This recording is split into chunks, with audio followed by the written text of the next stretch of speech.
feeling it? Are you feeling it?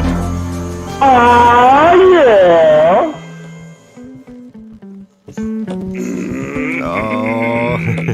Oh, this warms the cockles in my heart. Welcome to the first time reader show, the LeafCast, based on the epic fantasy series Wheel of Time by Robert Jordan. My name is Ryan, and I'm currently despising a certain Lord Luke. And I am Ryan's brother Dan, and all is well in the night. The light illumine us and protect us from the shadow. And Beautiful. We are the Way of the Leaf, and this is the LeafCast, first time reader show. Yes, episode 76-ish? Maybe more like 80, but we're figuring it out. Yes. Ryan, during Jordan Con, we're going to sit down and we're going to count them, and we're going to come to a consensus. All right, there's some sort of audio thing going on with you, my friend. You sound a little weird, maybe echoey. Do you have the phone going on, okay? maybe? No. That's better. Nope. Huh. No, the phone's not. No. All right, well, we'll figure it out. But we got new people. We're not new people. We got our special guests who are weekly, but still special. They are special. All right, you ready to introduce them, Dan? Yeah, bring them in. Let me see what I can do with my mic, too. Sorry, man. I hear you.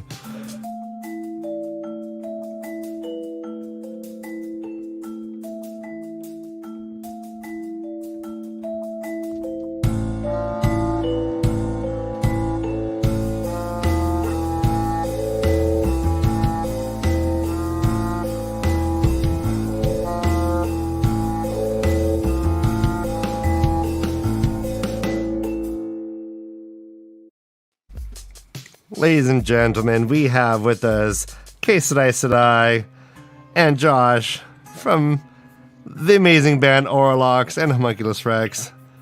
Welcome. Welcome. Thank you. Hey, Dan, how you doing? You figuring that out?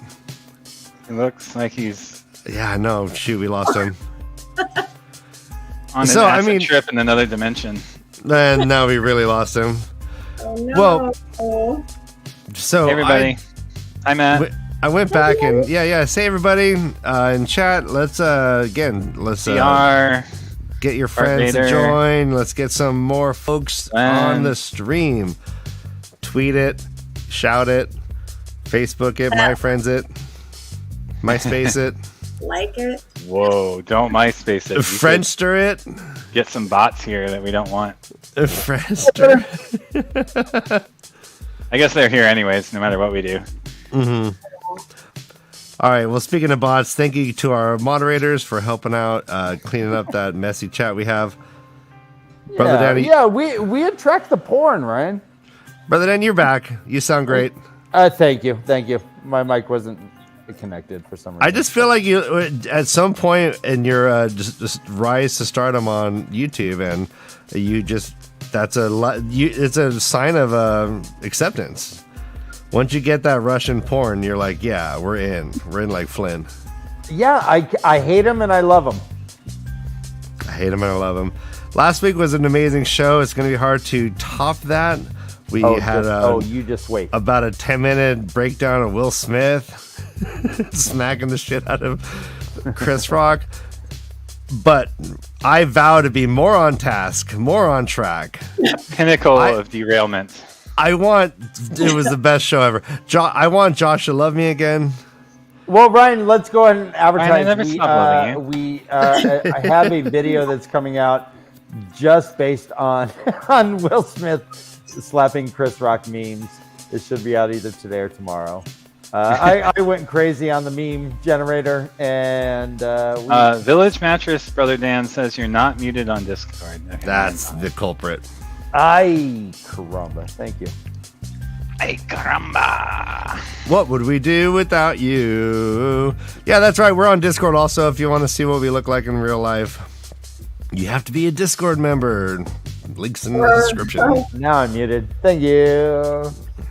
And thank you. Can you guys see me? I'm trying to make it so like it's the camera. It gets like my tie and chin, in the Discord, but you guys get the full Yes. face. But I can lean down every once in a while and say hi to our friends, and then just be like, "Hi." It's pretty cool. Do you see the view? Ryan? I do. It looks like a hidden. It looks like you're like that dude who went in like a pimp into Acorn and tried to like expose Acorn. Remember that That's dude? exactly Acorn, the nut.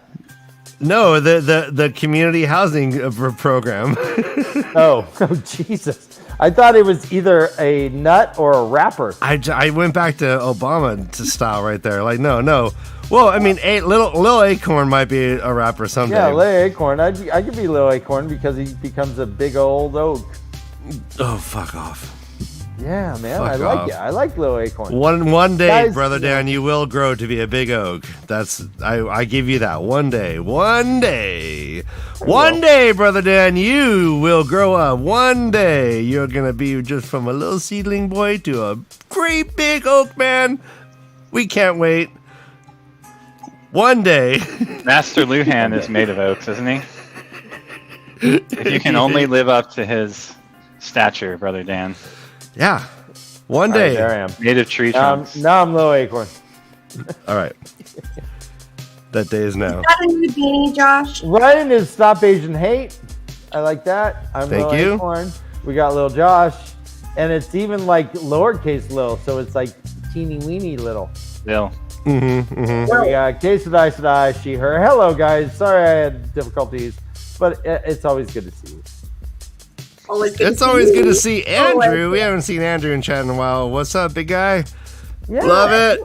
It's been a Ba-da-ba- while. since Shabba-da-ba-ba-ba. Andrew's We been love here, Andrew. and I've missed him so much. It's been a while. All right, yeah. Andrew, we're on Discord also if you want to say hi to people. They're chatting in video on Discord. Yeah, jump in. It's a and- watch party. WOTCH. Mistress Dovie started this last week. We love her for it. She's not here this week, but she'll be back next week. She's like, yeah, why, yeah, let's just go Discord. And suddenly there was 8 people in there all having fun. Yeah, having a party. Having a little party. All right, so let's jump into this. We've tarried away enough on our personal thing, but before we jump into the, Actually, yeah. Before we jump into it, I want to give a strawberry update. We planted strawberries in our garden, and I think one is gonna finally come in. We've had many strawberries, but they get eaten up, so I'm now going to be perched out at night with a BB gun and rubber bands. I'm going to be shooting at. Okay. Yeah. No. Our strawberry. Seriously, we had like the most lusciously huge strawberry growing, and then the next morning it was like a horror show. There was like little pulps of strawberry on the leaf, like evidence, like a crime scene. Oh no! Oh no! I know. So I mean, I got to perch up. I got to defend the strawberries. Well, let me just state for the record, guys, happy birthday. Not only to my son Riley, who just turned 24. I bought a box of candles, and there were 24 candles in it. So next year, he's just getting those big candles that have numbers. But this time, he got 24 candles. Okay. And also, happy birthday to our YouTube channel. 2 years ago, today, April 5th, was our very first video that we put out. And so 2 years later, here we are. Here we are. And Brother still Dan, an where April you Fool's joke, a little bit delayed. No, for real. No, for real. For real. Come on. Happy I believe you. birthday. It doesn't No, change. yeah. Happy It's a anniversary, two, yes. this has All been All right, a Ryan, two. let's get the confetti. Come on, buddy. No, it's been a 2 year long like April Fool's So joke. Santa came and visited us. Hey, bud. Hey. Yeah, so the first video came out was kind of like a teaser trailer video. But about this the is channel. when we created the channel. The channel was created 2020, April 5th. So 2 years, guys. Let's Yay! Yeah. Yay! All right, now let's get to the biz. All biz, no jizz, right? Why? Well, all biz, some jizz? I don't know. We hope for this. All right. So we Business are in the front, business in the back. There you go. Yep. Yep, That's what how it Josh is. rolls. That's it, right there. Thank you, little Joe. Chisness. I think we've officially corrupted Josh. I know. Actually. Like All right, so I think his kids were fighting, and one kid said something to the other, and Josh was like, "That's what she said," and his wife like slaps him, and is like, "That's it." Damn. Yeah.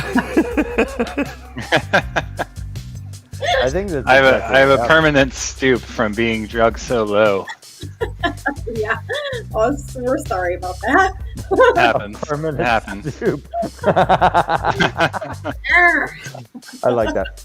All right, guys, we're in chapter 33. It is called A New Weave in the Pattern. It is the classic snake twirling the wheel.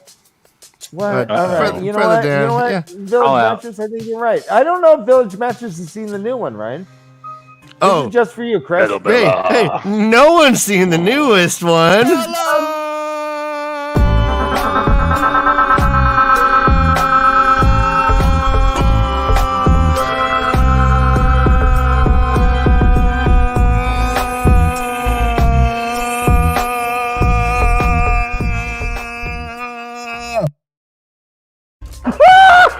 Nice. Who's in the club? Bella's in the club. Who's in the club? Bella's in the club. What? And the rope, man. She's getting the bottle service. Holy moly, that was great. But Ryan, give me a little heavy metal. Can you give me some heavy metal?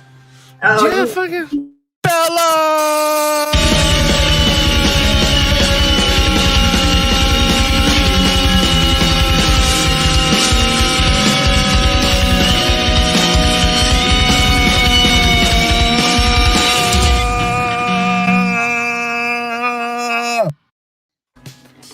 Let's Dude. go. I want Oh, like a that's what I demon to fly out of her eye in that last little like close up. Oh man! Hey, everyone, Just, like, blackness. keep supporting Patreon. We'll get a visual arts crew in here. We could get some CGI going. There's no stopping us. yeah. I got a guy when you're ready. Oh no! Oh my god. Famous last words. Well, ask him if he wants to work with Lil Acorn. With a capital L. I think he's more into probably big old tree, but you know.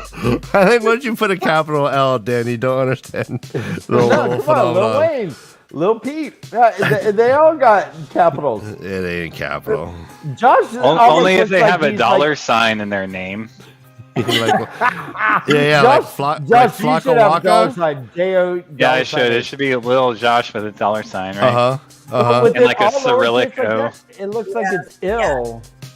Ill ASAP Rocky, dollar sign. Yep. He's Really Flocka. $8 yeah. Flocka Waka, no dollar sign. Okay. Well, it doesn't work. That's why we don't know them anymore. They're dead to us. All right, chapter 33 is a direct continuation from chapter 32. As you remember, Perrin was at the Alcine farm, and the boys came in and said, Lord Luke's coming, Lord Luke. What do you know? Lord Luke comes in right after them. Boom. Hello. And Hello, says, children. It says, quote, Perrin despised him on sight. But everyone else is fawning over the fucker. They're like, "Oh, Luke! Oh God, you're the best!" And he spends a little time with Fael. He's like, "Hey,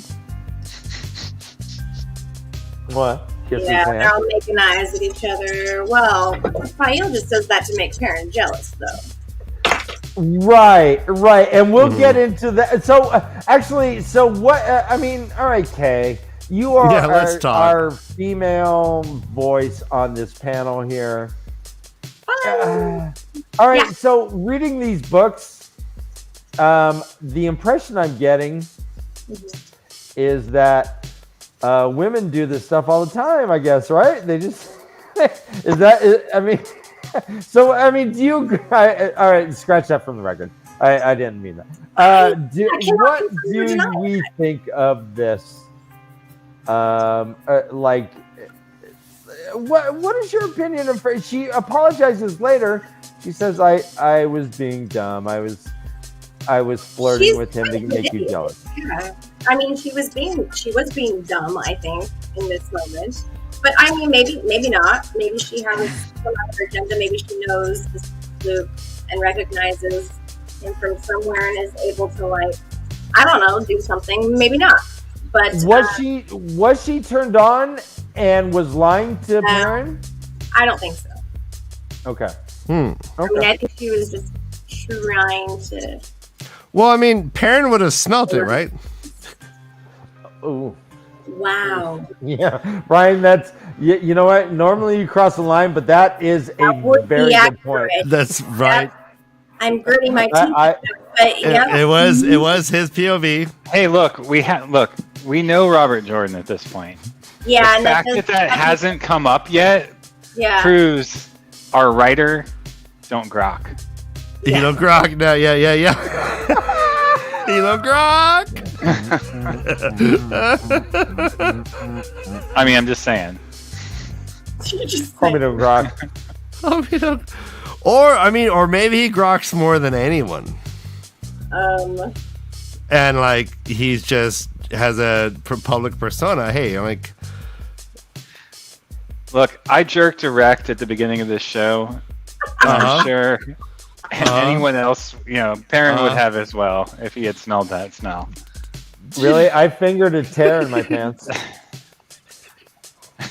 We do have a few drinking obligations coming up. I just noticed officially lost Josh to the dark side.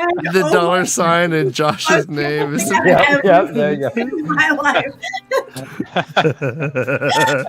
Oh my god! Wow! Please, fucking corrupted him. Sorry, Josh.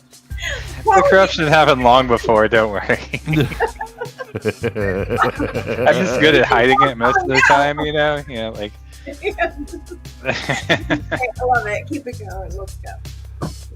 God damn it! Are you gonna kill someone with those cables behind you? You can strangle like several small children with all those cables. With a banana cable? You have with a what? I don't know what you just said. Drink. Did you make that yourself? These little ones I did, but not the big ones. Josh makes cables. I've been working on this. Drink. Oh, hey! Well, let me see. What is this? Cable. So the Rolls 5, Seat Lombard, chaotic drum machine. What makes it chaotic? There's like a randomizer in there? No, it uses primitive circuitry, these rolls of capacitors that are linked together in like a primordial form that generates pulses, and then you interpret the pulses with these different types of filters that turn them into audio. So there's like ultrasound and weird blurps and like chaotic signals within the noise, and then that's awesome. That manifests itself as like randomness and chance within the patterns. But I mean, so random and chance meaning fills or time? More like in the sound itself, you get these like kind of burbles, but also within the patterns, right? So instead of like a straight pattern, you'll get these like variations within it. But it still keeps the same time if you say I want 80 beats. Yeah, I mean the knobs can modulate that, but yeah, it primarily you can set it so it holds tight to the time and then has these variations within it. Yeah, I think at some point one of our 10-minute breaks should you be just playing your music. Yeah, you just DJing us, man, for real. All right, once I get it finished. Not now, and we can even do it today. But let's get to the book. Come on, we're on page 1. We're on page 1. Yeah. And these are big chapters. All right, so we have Lord Luke. He seems to notice that there's an Aes Sedai. And he does, just to make the point, he's got the gold embroidery and the gauntlets and all that stuff that all of our other Forsaken that we've seen had. Okay. I'm not saying he's a Forsaken, but it He seems also has it has to make you wonder. Oh, no, I don't. Ooh, oh shit. Okay. Okay. I don't trust him at all. Forsaken adjacent. Mhm. I still think he could be Slayer. I do remember you said that last show. And Okay, so Lord Luke is Slayer is a Forsaken? I don't know if he's a Forsaken, but he's some sort of. Whenever we've found an untrustworthy character, they're like embroidered in gold. Good point. Oh, shit. I don't know. No, yep. All right. that All right. will get exciting in our third chapter. To discuss. Talk Anyway. about gold. Yeah, talking about Gold, baby. But anyways, I swear to God, I want to play poker with each and every one of these people in this book. This, even Lord Luke, it says he, quote, he was masked behind lordly haughtiness, except for a wild fluttering at the corner of one eye. I tried to do that, right? I was gonna ask. Did you? I Yeah. had it. That's it his ended tell. up Is me that just why you want to having, play like, a- poker with him? Yeah. Yeah, because I could tell when he was stressed out. Yeah, he's got tells everywhere, man. Yeah, and then What? all you and just have like Fael next to you, like as like a prop, so that he can get Village distracted. Mattress would take him to the cleaners. Village. Our boy Chris plays some poker. He would sweep house with any one of these cats because everyone is just all. They'll say things without knowing they're saying them. He could be 4 aces. Yeah. You know, it just. All right. I'm derailing more than you, which is rare, Ryan. I'm sorry. so rare. This is just rare. Yes, I feel like you're inspired by me, and I'm proud of you. I'm proud of you, Dan. I think you are. So Mirandi is within Andor as well as the two rivers, right? It's under. Mirandi, I believe is its own. All right, so let me grab the our map. Hold on, real fast. It's southwest of Camelin, within Andor State. It looks like, but it's kind of hard to All say. right, so Mirandi. All right, so here. Oh no, over to the. Keep on going down. There it is. Yeah, by Lugard. Yeah. Oh, it is its own state. Okay, so Lugard is the city, The and capital of Mirandi is the Mirandi. cap. Okay, because you can't on the map in the book. It looks like Mirandi is the city because it doesn't have the labeled name. So Go to the penis. Shit. I should have gone back to the map to figure out where that bitch was from. Okay. Never mind. we don't know where she's from. We don't. Ryan, that was awesome. We know that she associated was- with Aes Sedai, and that some Oh, Aes Sedai who had the foretelling And huge. gave her Thanks, an Kevin. indication to go to the aerial waste. Right. But We'll which get. makes me think of Andor. We'll get there. Yeah. I think Well, okay, Andor. Okay. I think we're killing. Dan. We're sorry. We're on our own sidebar here. No, you're Just fine. ignore I was us. looking down at. No, I was love just this. So saying they're that. talking about where is Rand's mom originally from, and do we know this yet? Is this a piece of information we know? I don't yet? think we know it yet. Yeah. No, but we do learn in the next. We Well, learn it in this. Oh, we do. There's 3 In the chapters. Okay, that Yeah. then you're gonna have to help us out with that because we were talking about that on text, trying to figure it out. Just Daniel, we're talking about Rand's mother. Yeah. Yeah, you know, that's in Mother, the He Who Comes with We'll the Dawn. get- At we'll the end of get that there. chapter, they talk about his mother and father. Right, but we What's the don't. next It doesn't chapter? say where she's from though. Yeah. Not exactly where. It doesn't say where she's from. It just says I that don't- she was a wetlander who just showed up. Uh, and so, well, like, yeah. She So was yeah, sent by so, the we, Aes so Sedai. then we don't know. Specific, And that wherever she was from would have tribulations, which again, thinking back on what Elida said about Andor, made Oh me. shit. Okay. I don't know. Again, So I'm I have trying no to figure idea. out That's who me the- interpreting. through But that, my whole thing was trying to figure out who the brother was or is. And so, anyway, we will get there. Are we jumping ahead, Dan? Sorry. We're jumping no, right let's keep That's going. fine. to the end. I'm so sorry. Okay. No, you're great. I thank you Bakersfield? as well.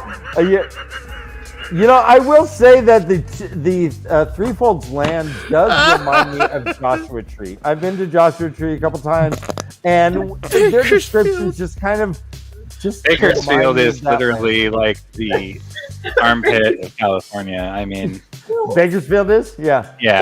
If God took California's temperature, he'd stick the thermometer right in Bakersfield. right into Bakersfield.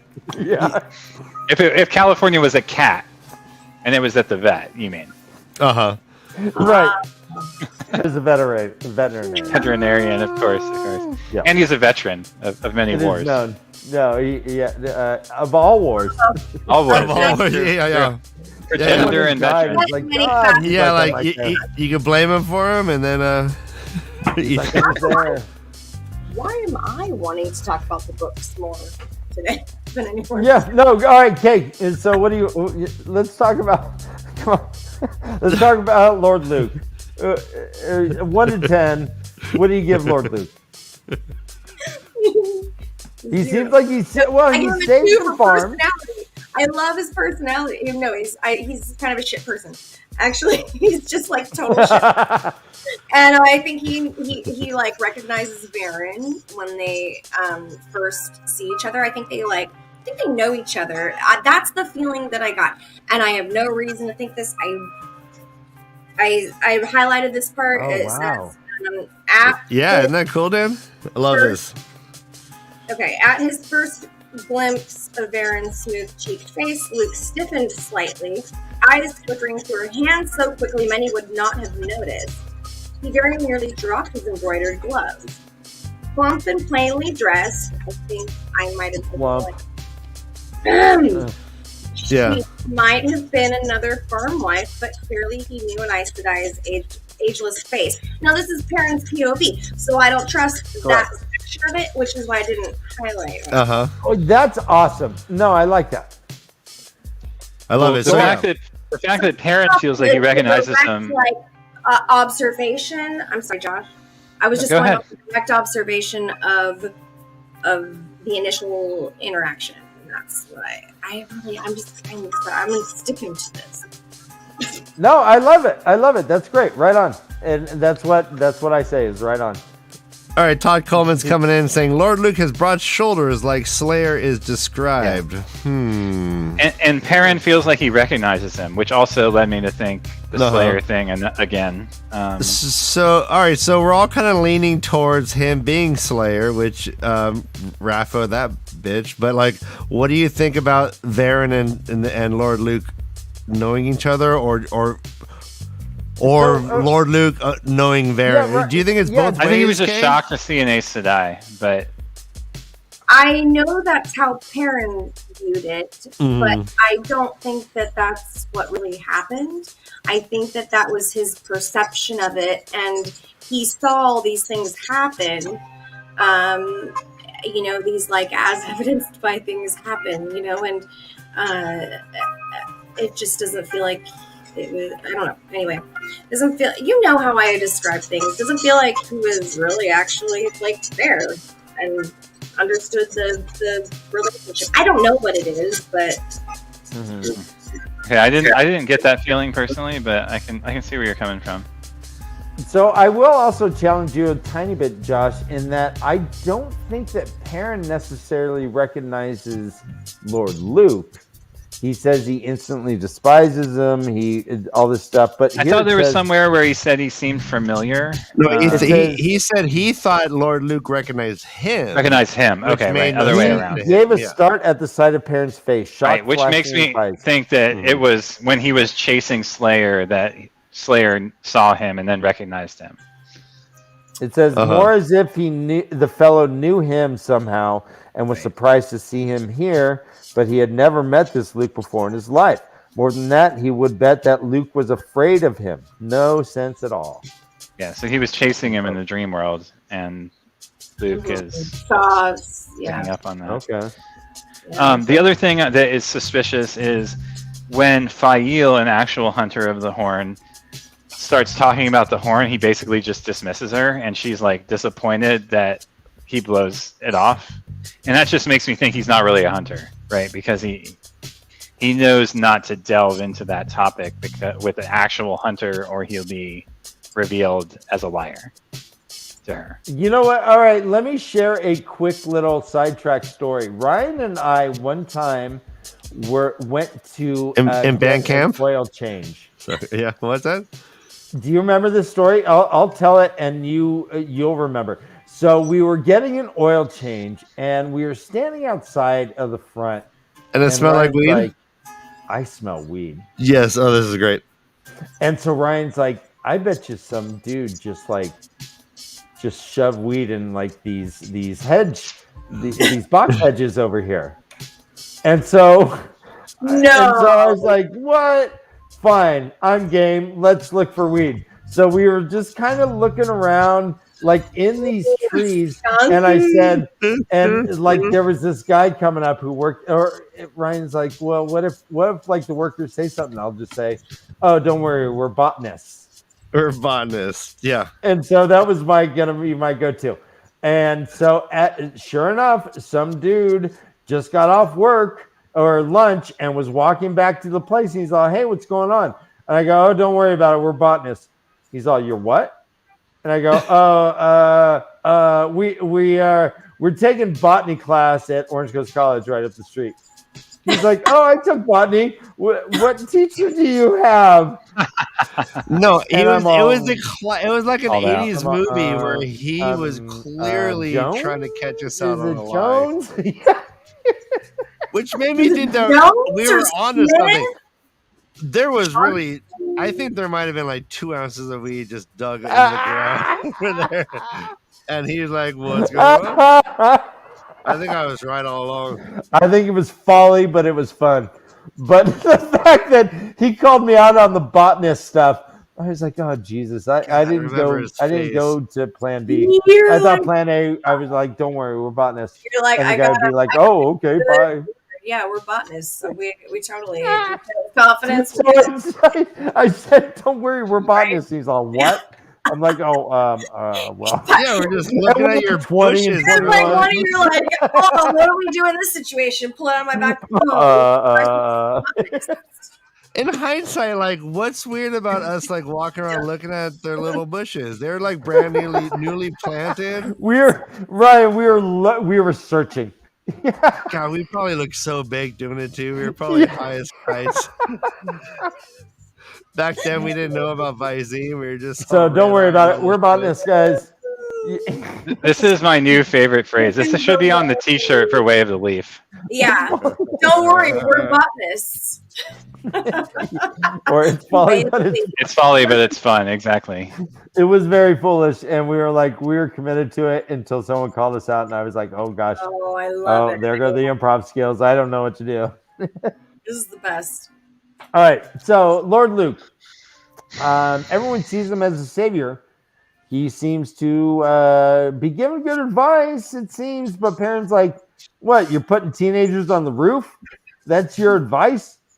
I was like, well, better than nothing. But he's like, no, you guys need to fuck off this farm and go to a city. Well, village, anyways. You're all by yourself. You're just like grapes. They're just gonna pinch you.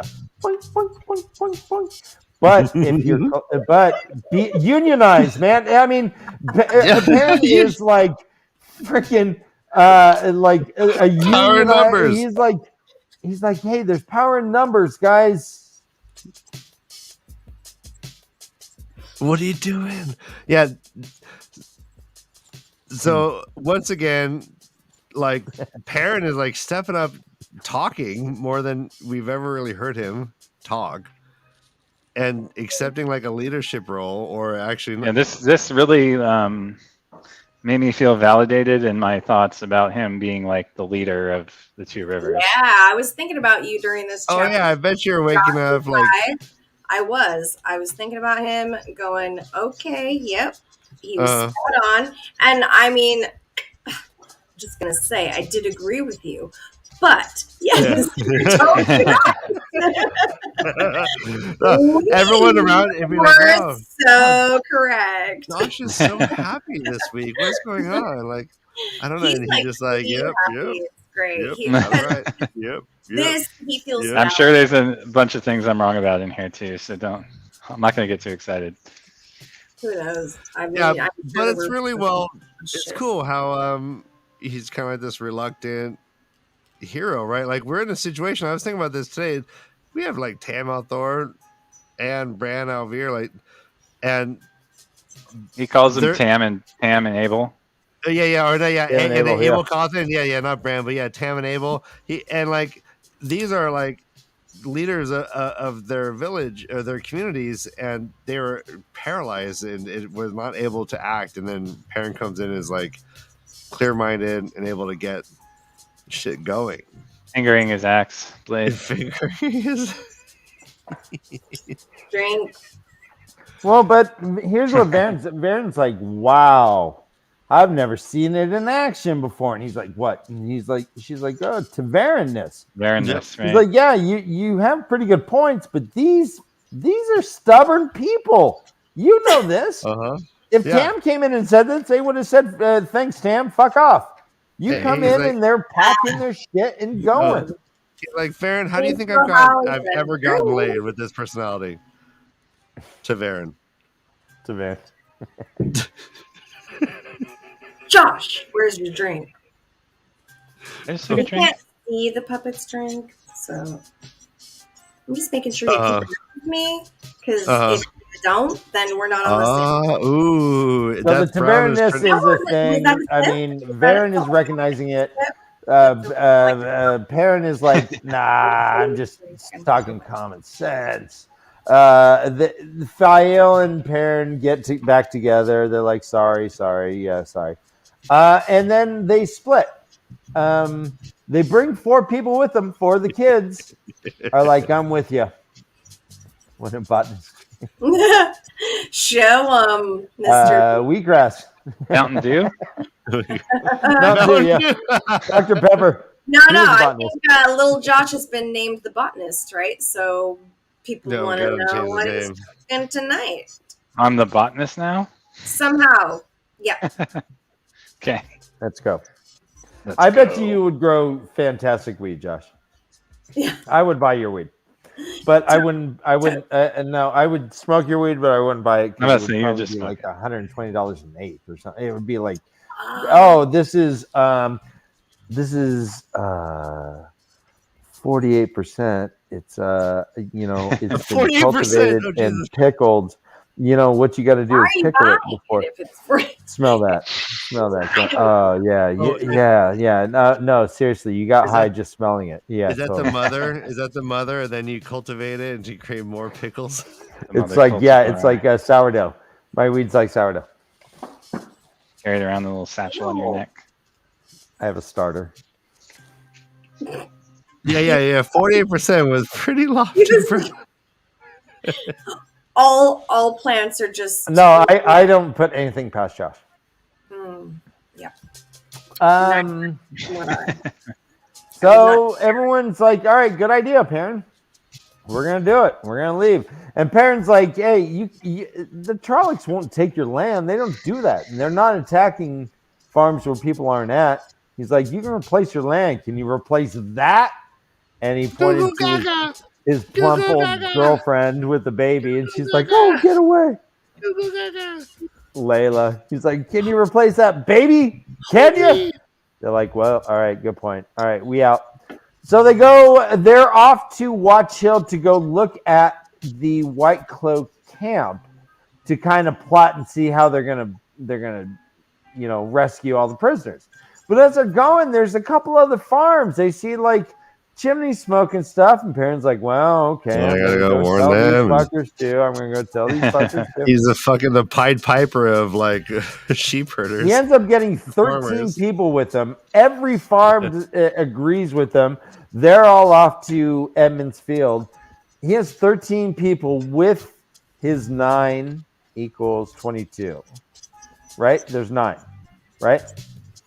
It's him, Fael, Tam, Abel, Varen, her warder, Tomas, and then the 3 Aiel.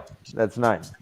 Yes, I do remember seeing that, but I don't know where the fuck I'm So, at. so 22 people are sneaking Yeah. up to the camp. They're like, all right. Yeah, and a place called Watch Hill, which is either there. You Yeah. can either watch people coming up, or you can watch the whole camp. It just seems like a really bad hiding spot. Well, no, it's the high ground. You would think but they were a mile away. Did you say high ground, Dan? The high ground. Don't do So it. high Anakin. ground. Don't do it, Anakin. I got the high ground. You were my brother. Fucking weed scientist. I bet. Sorry. So they go. They're off to Watch Hill. They get to a place about a mile away, and they're like, "All right, boys, you guys are fucking hyper. Fuck off. Either leave or don't. But shut up.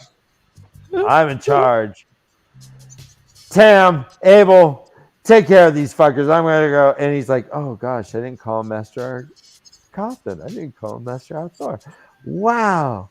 But he decides to go with the Aiel.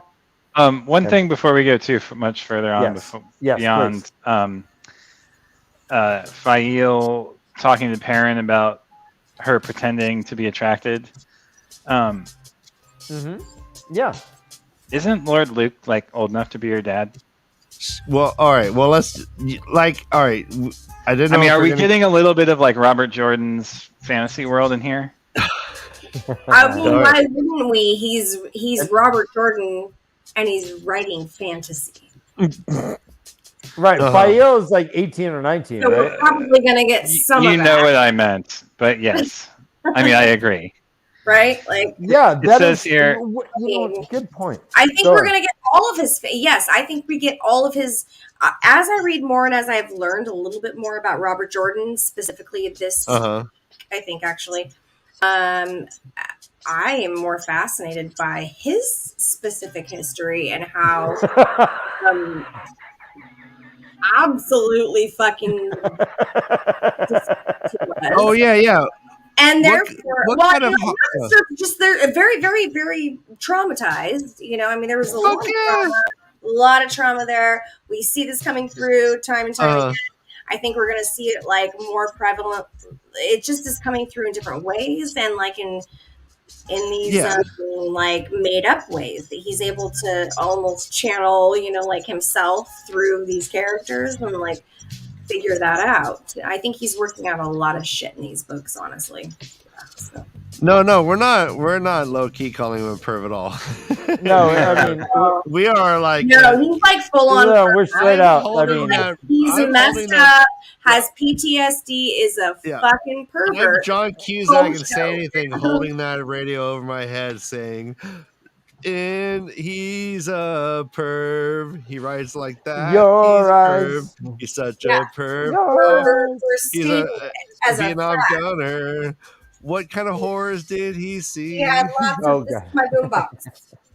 Yeah, no, we don't know. Yeah, I can only imagine what kind of Heart of Darkness fucking shit he went through in Vietnam. Didn't he do 2 tours? Fucking nuts. Didn't he fucking shoot a fucking missile out of the sky that was going to take out RPG apparently was coming right for the helicopter, and he just said, nope, not today. I know I did that in Battlefield, but that's like a game. And it's like, how can you shoot women and children? Though that's easy. You don't lead so far. Yeah, so when Cooligan throws spears at him, actually like so. That was a Full Metal Jacket reference. That was great.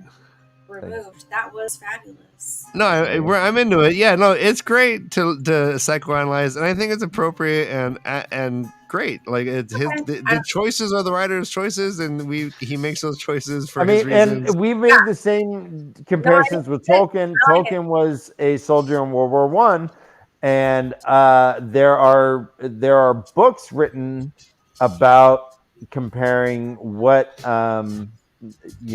Sauron and all that is in Mordor. comparison to I have no the idea war what that he was in. Todd is saying right now. Fuck you, Todd. And RJ. All right, yes. Todd, you have the link. If you're free, jump in. Well, maybe he's talking about how Perrin never understood. He's like, oh, that man's. Yeah. He never Because knew how to right, dance. he never knew how to dance. Wow. Right. Wow, I wanna subtle. dance with somebody. That was subtle. Good pickup, though, Ryan. All right, so they Why- get so to watch. Why does Go ahead. parents still not know about Fael's childhood? Is he afraid to ask her? This paragraph here. Clearly. Into consideration, she sounded very much like the noblewoman there. Maybe her father worked for some lord so she could study the way the ladies talked. He had no idea what she meant. Whenever he found out would be too soon, he was certain. I think it's such a cute moment, though. Like, I love it. Okay. So apparently, She also says, "Were you ever a soldier?" Fael asked quizzically in a low voice. Some of my father's guards talk that way. He wrote newspaper articles about dance. That's true, yeah. Right. That's awesome. How in the okay, I have to Or do more research magazine, on newspaper, him. I forget which. I want to learn more about him. Anyways. Yeah. Kay, you had a I don't know. I didn't read those magazines for the articles. That's why. I would love to dig deep into that. That's why. Okay, Oh, sorry yeah. to derail us again. Oh yeah, maybe that's how we got these sexy dances. Yeah, we've seen one of them. I don't know if we've seen the other, but we've seen the Tinkers do a sexy dance for sure. Yeah, like in every Parent was like, dance "Oh, review, he's like, geez." he had a sexiness level. He's like, oh, give Up to this Like belly dance? on It's like a belly dance, right? Yeah, it's like he could only write for so long before putting something either like really triggering in his path or really sexual in his path. You know, I pictured it as a belly dance. more like Josh. the first book was more sexual, though, I think.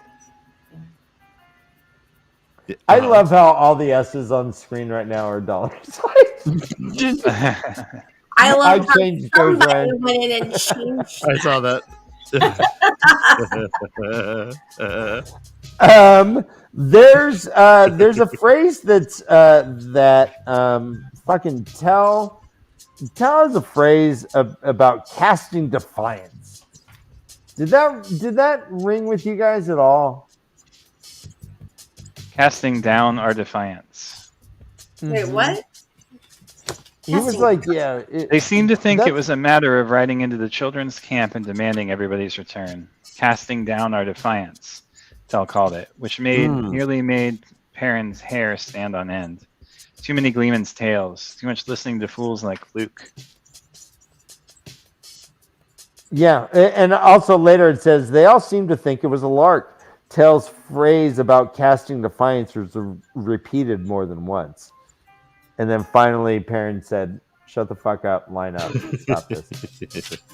Oh, Is this Metatherin shit? Is this, or is this just typical occupied kind of thoughts? You know what I mean? Does that make sense? I mean, yeah. so the White Cloaks were there as occupiers to a certain degree. They took prisoners that were friends of theirs. They are an oppression of sorts. Is this casting our defiance? Is this just a natural reaction to that, or do you think this might have? I mean, they are part of Two Rivers' blood. You know, I don't know. Well, yeah, I mean, defiance towards Lord Luke or towards Perrin. I'm sorry. They're casting down So our the defiance casting to the defiance White was Cloaks. towards the White Cloaks. Oh, Yeah. to the White Cloaks. Okay. yeah, Marisu brings up that Luke's been riling him up. Oh, that's a good point Right. too. Yeah. He's been giving them shit advice and totally. But that phrase is just, it caught me for some reason. Casting our defiance is fucking cool. I It is like cool. that phrase. Casting down. I think you should Yeah. get a That's kind of tramp stamp tattoo of that, Dan. Casting Defiance, yeah. Maybe I should. great tramp stamp idea. Mhm. Also, You know it what? Guys, reminds let's me- all cast Defiance. Let's do that this week. Cast Yes. Defiance for me, would you? I'm gonna No cast some acorns. Defiance at JordanCon. I guarantee too. you that. Also, Lord Luke reminds me of Lord Gabriel in that way, right? Where they're like Right. both very much like Uh-huh. this thing over people. Like they have this like control over people where they just kind of trust willy nilly and like without question, and it's weird to me. So this made me think of that. I like that a lot. So, Kay, do you think that Lord Luke? So he leaves the Alcine farm by saying, "Okay, well, Jack, I was just coming to see how you guys were doing." He did give them advice to put people on top of the roof. Right. Do you think Yeah, but that he was he like, actually the gives a Trollocs shit? have. Wait, Lord Luke gives a shit? Yeah. I mean, not if I don't know, because I don't know how much he knows. But from my gut instinct and what I know so far, I don't think he actually cares that much. I think he has his own agenda. I don't know what that is, but it does seem to insinuate that he's not really totally there for like the good of the people of this town, because he would have done something differently if he believed in what he was saying so much, then he would have steered them in a safer direction. And then when Perrin came in, he was very, against Perrin's like obvious better suggestion. But then so was everybody else, and so which makes me think like this whole casting thing again really does happen, and these people are really very much influenced in some way, and that I can't quite put the finger on. And but similarly to the Lord Gabriel situation, cult of personality vibe. Yeah, totally. Yeah. He doesn't. Here's his reaction. He says, "An interesting plan," Luke said, studying Perrin. From his face, there was no telling whether he approved of it. "I shall watch to see how it turns out. And now, Master Alcine, I'll be on my way. I only stopped to see how you were doing." And he did. He did. I mean, if they're all on a farm, for him to say, "Hey, man, you should have some people on the roof at least looking out. You should be armed. You should, have some lookouts." I mean, he might be dumb, but was he being evil? What do you think? I don't know. I mean, like, okay, sorry. Go ahead. No, Kate, please. Well, the irritating part about that is that we read about the Trollocs like having cat-like or something hearing, and Perrin was like, "What? The Trollocs can hear way before like those lads up there would ever hear anything. Like that's never gonna happen. Like that's not a fail-safe. Right. It's not something that's going to protect anybody, and you can replace all of this shit. You can't replace this baby, like you were saying. Like this is he goes into all that, and he's just like, Perrin makes a lot of sense in this whole monologue that he does, and we later learn like he's like kind of I think pulling from his influence off of Uno. You know how much. Right. Right. He's like, "That's the toughest soldier I know." So I'm trying to be him. It was cool. Yeah.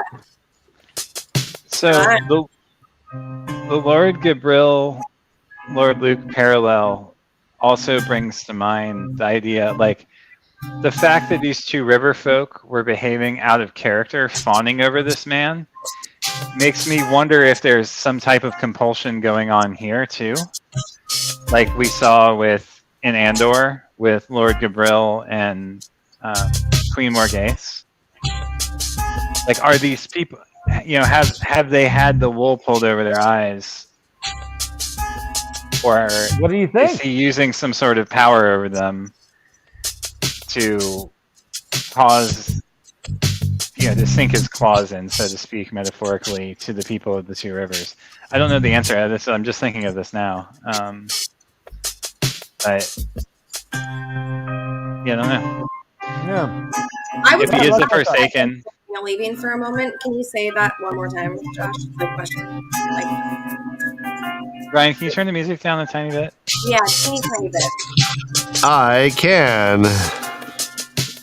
I was saying the parallels between Lord Luke and Lord Gabriel made me wonder. So I think that Gabriel had a compulsion over Queen Morghese from the way that she was acting and like the way that the court was like had taken him in, and and Lord Luke has done a very similar thing. Come into this community, insinuated himself very quickly, and Perrin notes that he'd never seen two river folk fawn over someone. Yeah. Yep. Which makes me wonder if there's some sort of compulsion or metaphorical claw sinking into the people of the two rivers going on through some mechanism, whether that's the power or something else with Lord Luke. Yeah, I agree with you totally. I think that there's it's like very culty, like very, like you said, claw sinking. I think I actually wrote that down at some point, or maybe I said it to Ryan at some point, like his claws into this. I don't know. Anyway, but yeah. Well, and that would also make sense why he seemed so taken aback to see an Aes Sedai. Right. That maybe he then decided he was not safe to use this compulsion because she would see the use of the one power. Because he didn't give a shit about the warder. That's a really good. That's a really interesting point. So, can he channel? And if so, is he related to anyone that we've met?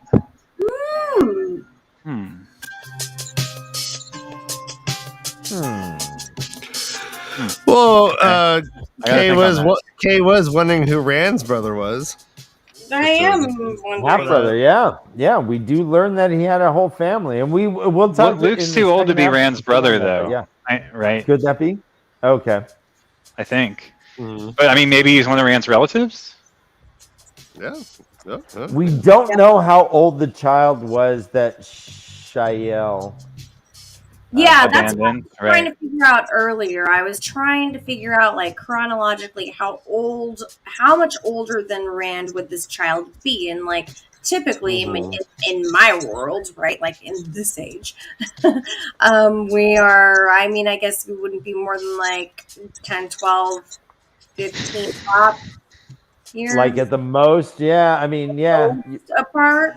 I was thinking more they're like 5 years apart, probably. Like it seemed like she had and it didn't, left a young child, gone to the waste, and then like within a few years the war was happening, right? But Right. Yeah, but she also like accomplished so much between. But 1 year it took her.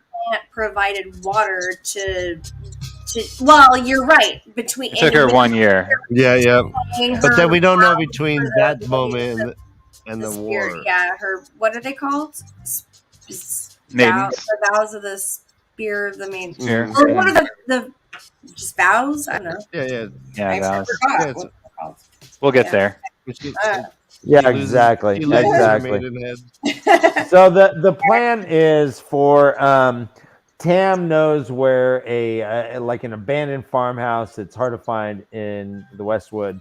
They're like, all right, when we you are going to take them to there. That's our escape plan. That's what we got. An empty farmhouse it was, and then they're like, all right, just wait for me. Keep them boys kind of chill, me and the IL and Fael. And then we're gonna we're 10 feet away. All is well in the night. The light illuminate us and protect us from the shadow. All is well in the night. Light illuminate us and protect us from the shadow. Boom, boom. And they go. So they run in. They get attacked by an officer who's fucking strong. Perrin was gonna die. Bio saved his ass. Just got ignored by the man. Mm. One thing I want to mention: the phrase "casting down defiance" is from Corinthians. Just Is another. Wait, Corinthians 1 or 2? 2. Okay. It's first or second. Ryan, you sound like Trump. It's not 2 Corinthians. It's 2 Corinthians.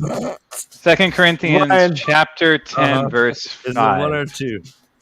All right. Hey. It's one of a series of casting down, but sacred to me.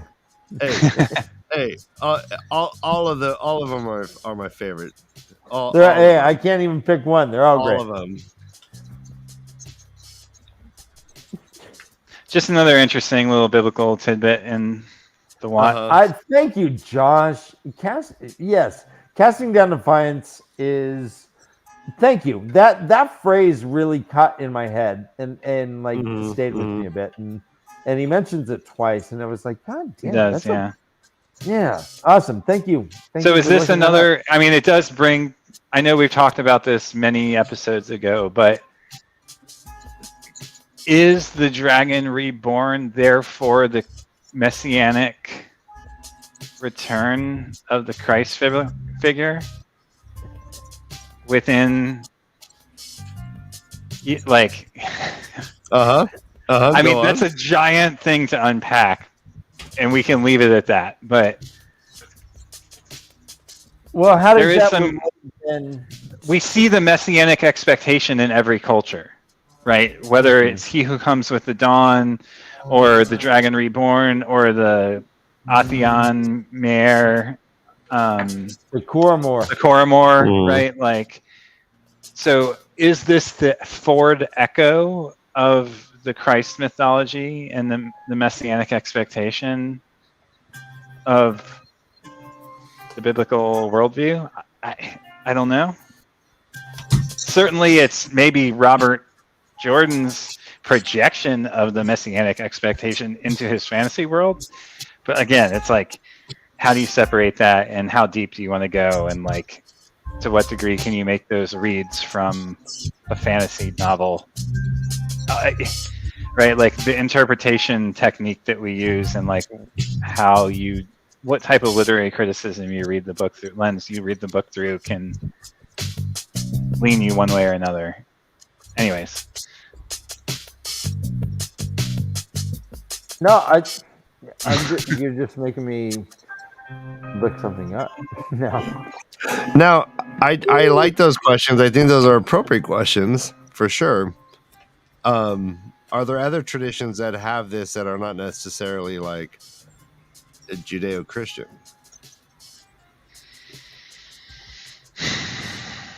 I mean, the reincarnation aspect of it that we see does, lend itself more towards an Eastern mythology, but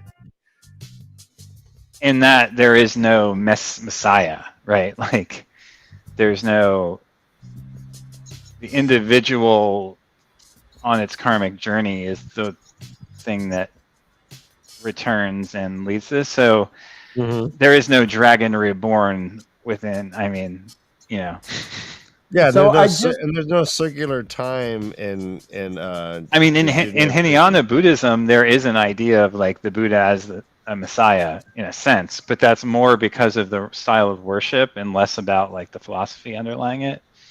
I just Googled and was reminded of what's called the Nicene Creed.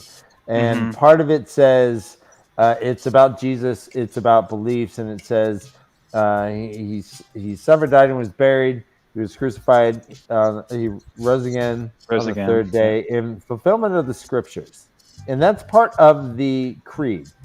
However, I don't know if we even know. That's Communion 108. Well, what scriptures were there for Jesus? There was him being born of a Virgin Mary? Was that part of? It's part of the part of the Jewish scriptures.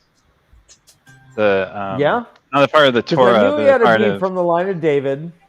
I knew that, and that's what Deuteronomy is all about. Pretty much saying, "Hey, just by the way, here's how he gets to there.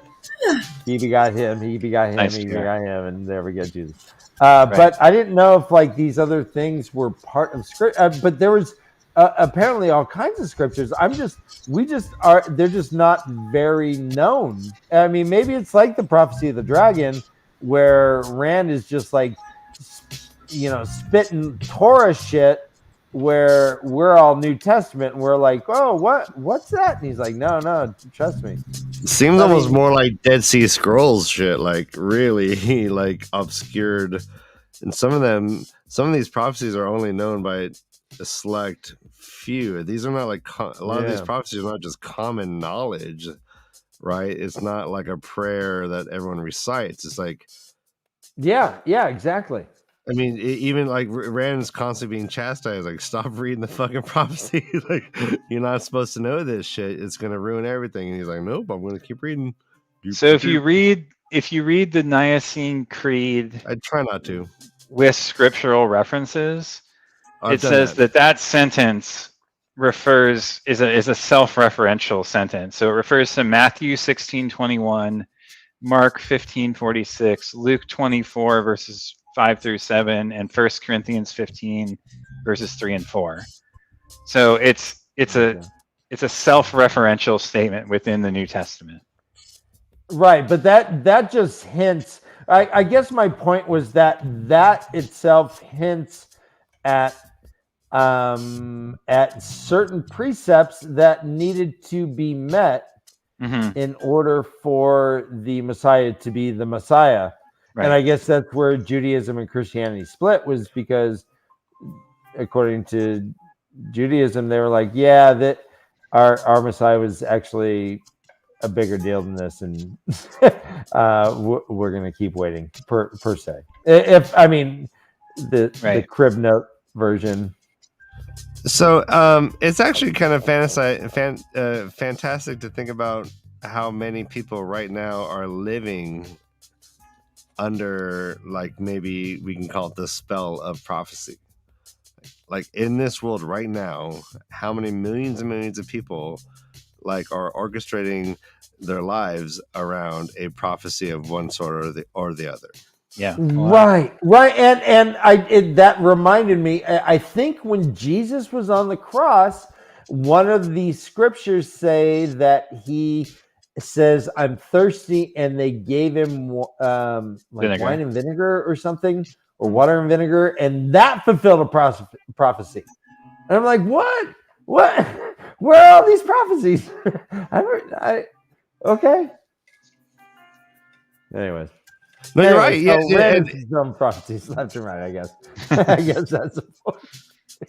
Well, yeah. I mean, like, could you somehow analyze the Jesus narrative as like a self-fulfilling prophecy, that he somehow learned about the prophecies, maybe in that story when he was a young person and joined the scholar group and impressed everyone with his just awesomeness, right? When he was like 13 or something. Maybe that whole period between 13 and like 27, he learned all the prophecies and then went about just fulfilling them one by one. Is that what you're postulating, Brother Dan? No, I'm saying that it is only in one scripture, so it may or may not have occurred. However, it was written in there to justify a prophecy, or to say that this prophecy was fulfilled. That I have no idea what the prophecy was, but it was something that he would drink vinegar before he died. I don't know, some shit like that. Something. But who knows? I'm shrugging. Who knows? Yeah, I don't know. Brother Dan, I would assume that you would just bring this up, and then Josh would just start quoting shit off the top of his head, but he's not. Yeah, off the dome. Come on. So let's just come on, little botanist. Jesus, you don't know arcane pre-biblical prophecies. Jesus, Josh. Well, neither does Perrin, nor Fael. All I know is that what they actually gave him was something like kombucha. And then they stabbed him in the side. right, and he's like, what? I kind of like it, but I kind of don't. Exactly. You know what, Ryan? Once they get kombucha gummies, I'm all in. Yeah. Be careful what you wish for, brother Dan. Someone's apple gonna bring that vinegar- shit to Jordan Con for you. Apple vinegar gummies are great. I hate drinking the shit. I don't know how many hippies have tried to teach me about apple cider vinegar. Yeah, that's what I'm saying. But the gummies are great. So as soon as they gummy up a kombucha, I'm all in. I'm sorry. There's like actual logic and scientific fact behind apple cider vinegar, you ass fucks. And I take the gummies. I take the gummies. I just don't like the drink. Soft, toothless mouths. Yeah, that's why it's Nom. I numb the gummies. Num the gummy. Gummies are not toothies. Yeah, we have a fully gummy diet. We cannot. I'm all gum. I have no hole to put anything. I'm all gum. Jesus Christ. I love that I take 2 gummies a day of apple cider gummies. All right, so they get attacked. Perrin puts on the cloak, and they're like, "All right, I got the cloak. I'm just gonna walk.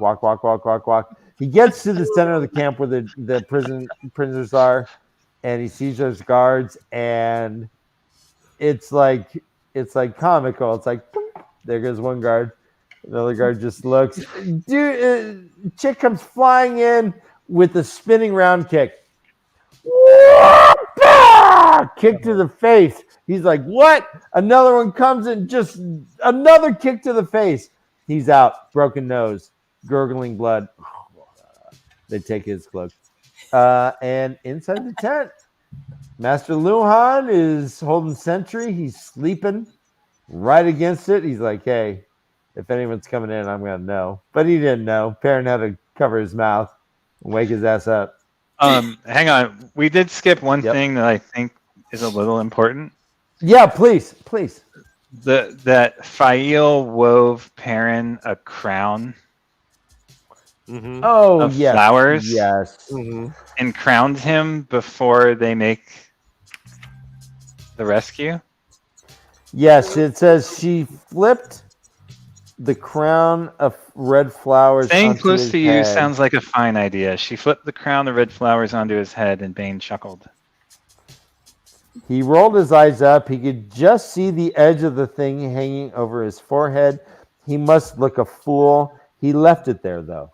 Mm. What do you think of that? I mean, I still see it as symbolism of him becoming the ruler of the 2 rivers, but Totally. It was a crown of flowers. did Bane chuckle because she read it as what? Oh no, I was saying so to Little Acorn's brother Dan's comment. So did Bane chuckle because she saw it as Fael proposing to Perrin? Oh. Or he thought it was just, he was like, oh, what a pretty boy with flowers in his hair. Yeah, maybe. I mean, because, the maidens, there's been all this stuff in the last few chapters about the maidens proposing and it being the women's role. And all right, well, have we heard anything about the maidens giving not giving a crown, but just that it's the woman's prerogative? Okay. So I assume that their cultural worldview would lead them to interpret it in that light. I was just trying to see it through her eyes. You know what I mean? I don't know, BR. What color is the eagle? It's red. It's a red eagle. Okay. All right, so and the flowers are red. So yeah, they have a name too. What was the name? Night something. Yeah, I'll find it here. Night Lover. It's Night Lover. Perrin's finger in the axe again. Welcome to After Hours with Perrin and Fael. He's strong and brooding. It was something. She put it around the She might not be pommel of the horse. legally of age. Right against the palm. Right. Let's stop this skit. I forgot she's young. Yeah, let's stop. Yeah. Let's stop doing that right we don't now. want to keep doing it. Let's move this bit on to it. Here we go. Heart Blush. That's what it's called. Heart Splash is awesome. That's great. Cute. We do have our first drinking obligation, guys. Uh-huh. I'm just going to read the sentence as it is written. Wild thing. Suddenly, the man jerked and collapsed atop him. Oh, okay, yeah, Jesus, right? Yeah, well, I mean, we've all been there, right? Yeah. I mean, within 24 hours.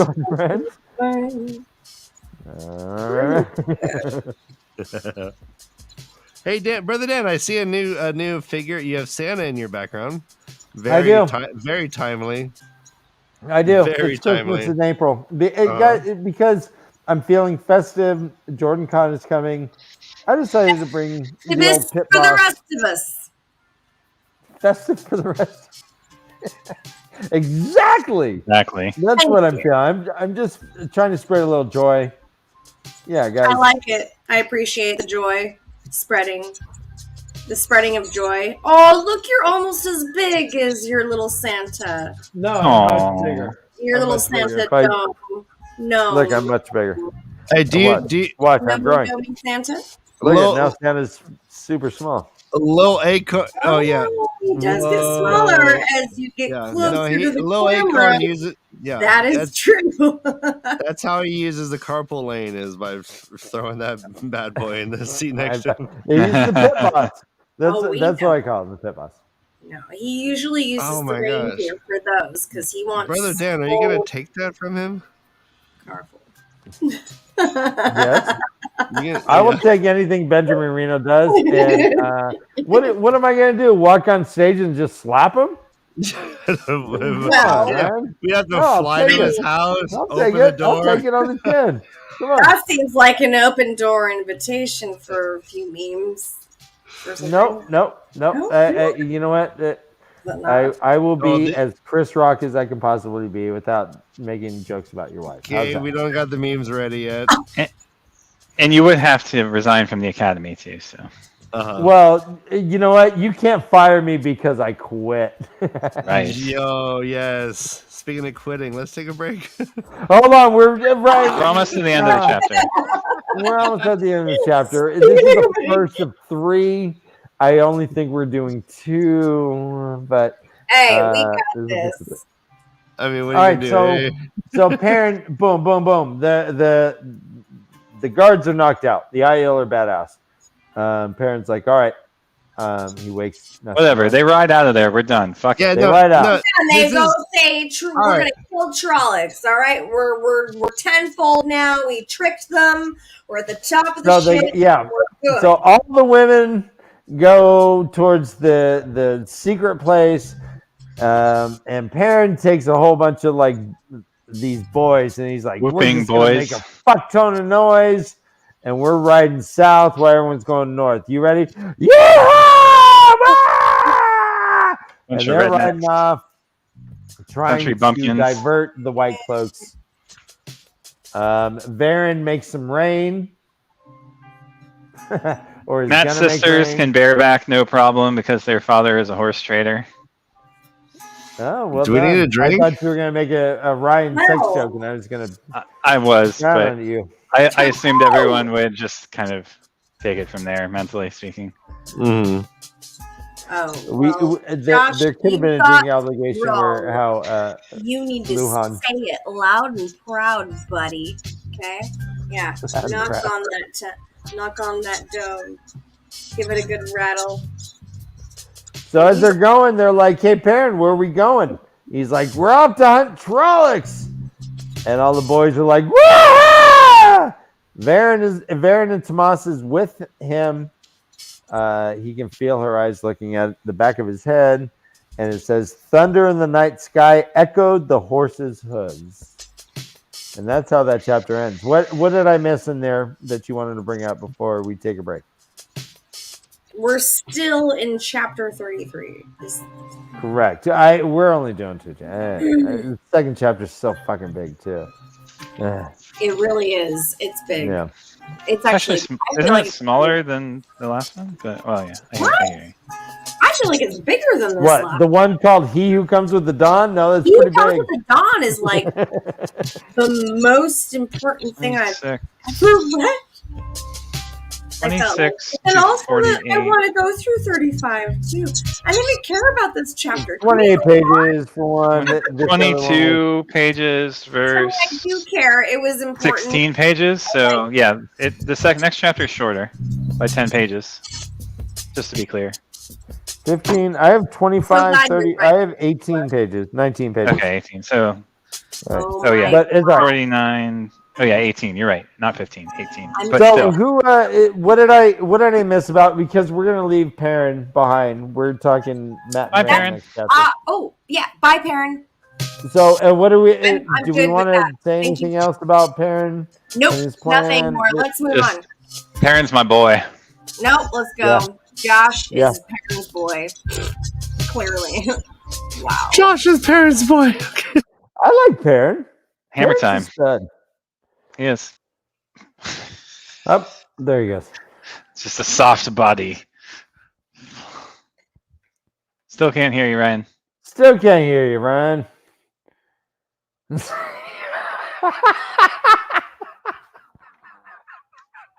Check. All right, I hear you, Better. but it doesn't sound great. What happened? Oh, it doesn't sound great? All right, now it does. No, it sounds great. All right, we sound amazing. Let's get some music You going. sound fabulous, Ryan. You sound. Let's get the party started. You sound fuerte. You sound It's way already fuerte. started. Do I right. sound like if Lou Ferrigno had a great personality? Lou Ferrigno, I imagine, is the life of the party. I think he has a great personality. I think he's overcome a lot of things to become very strong. And I don't know why you would even bring him up, Ryan. No, because He's I want he's an I want my American treasure. voice to be as sexy as his body. Does that make sense? I want my voice to be yeah. I want it to be the Lou Ferrigno of voices. What? Okay. Yeah. Okay. I hear what you're saying. Jeez. So you want to be like 3rd or 4th place in a bodybuilding competition of your voice? Because I don't think he ever won. Did he ever? He was in the era of Arnold Schwarzenegger. How could he possibly have won? Sorry. All right. Sorry. Well, Arnold Schwarzenegger won it all. He didn't drink milk because I drink beer. Milk is for babies. hey, he was the Hulk. Enough said. Hey, Ryan, fun fact. The original name of the Hulk guy was Bruce Banner. But in the 70s, when the Hulk TV show came out, apparently the name Bruce was like synonymous with a gay man. Or so. Oh, well, that's good. That's not Arnold good, but that's good. What do you mean it's not Arnold good? That is That's not Arnold good. if I ever. Look at his nipples. Arnold's nipples look straight to the sun. Oh, like Ryan's nipples. Yeah, we should straight to the devil. Like sagging, All right, yeah, never mind. His little puppet nipples. All right, forget my story. Let's just move on. Like, right, what if Perrin was actually casted by Lou Ferrigno? Apparently, Marcus is like 6'5", Ryan. I can see that. He was hunched over a lot. He was like doing that kind of like, yeah, I can see that. But and Rand was supposed to be the tall one, like canonically. Yeah, and Rand's like 5'6". But no, Rand might Classic be Hollywood 6'1", actor. 6'1", but Marcus is just huge. So Marcus is bigger. Anyways. Uh-huh. All right, chapter 34, guys, is called He Who Comes with the All Dawn. right, that's And your that bumper sticker, Dan. itself, Marcus is just bigger. let's Yeah, the whole I drain. mean, basically this whole chapter is just gonna be Oktoberfest. Ryan, are you seeing me on Discord right now? Let me I get back. have the No, perfect setup. Hey, you are hey, you we- are just the ideal setup. frozen. We were Oh having my gosh, I may do this every time. Oh yeah? You Yeah. should. Are you showing You were upskirt? frozen doing something. Are you showing upskirt on Discord? I'm blowing kisses. Mwah, mwah. Like that? MrHowley is responding. Yeah, everyone's just blowing kisses back. Ben, yeah, thank you. All right, so He Who Comes with the Dawn, it has an emblem of a dragon that we should probably keep this emblem in mind because it may show up later in the chapter. You don't say. Twice. And it starts off, the dawn shadows shortened and paled as Rand and Matt jogged across the barren, still dark valley floor, leaving fog-shrouded Ridian behind. All right. They did arrive with the dawn. It is dark. It was just dark. All right, so he's a dragon. He's coming with the dawn. This question is burning my mind. Dragon come. Okay. Dragons, they must, right? They must increase or bust. The They bigger, must, the they better, must, the they better, must. the better. Like- The rest depends on us. Hey! Is dragon Wow, how do I come just remember like that from hot Light lava? Is dragon come like hot lava? Was that in Grease, the musical? No, Yeah. that was from the Rose, No.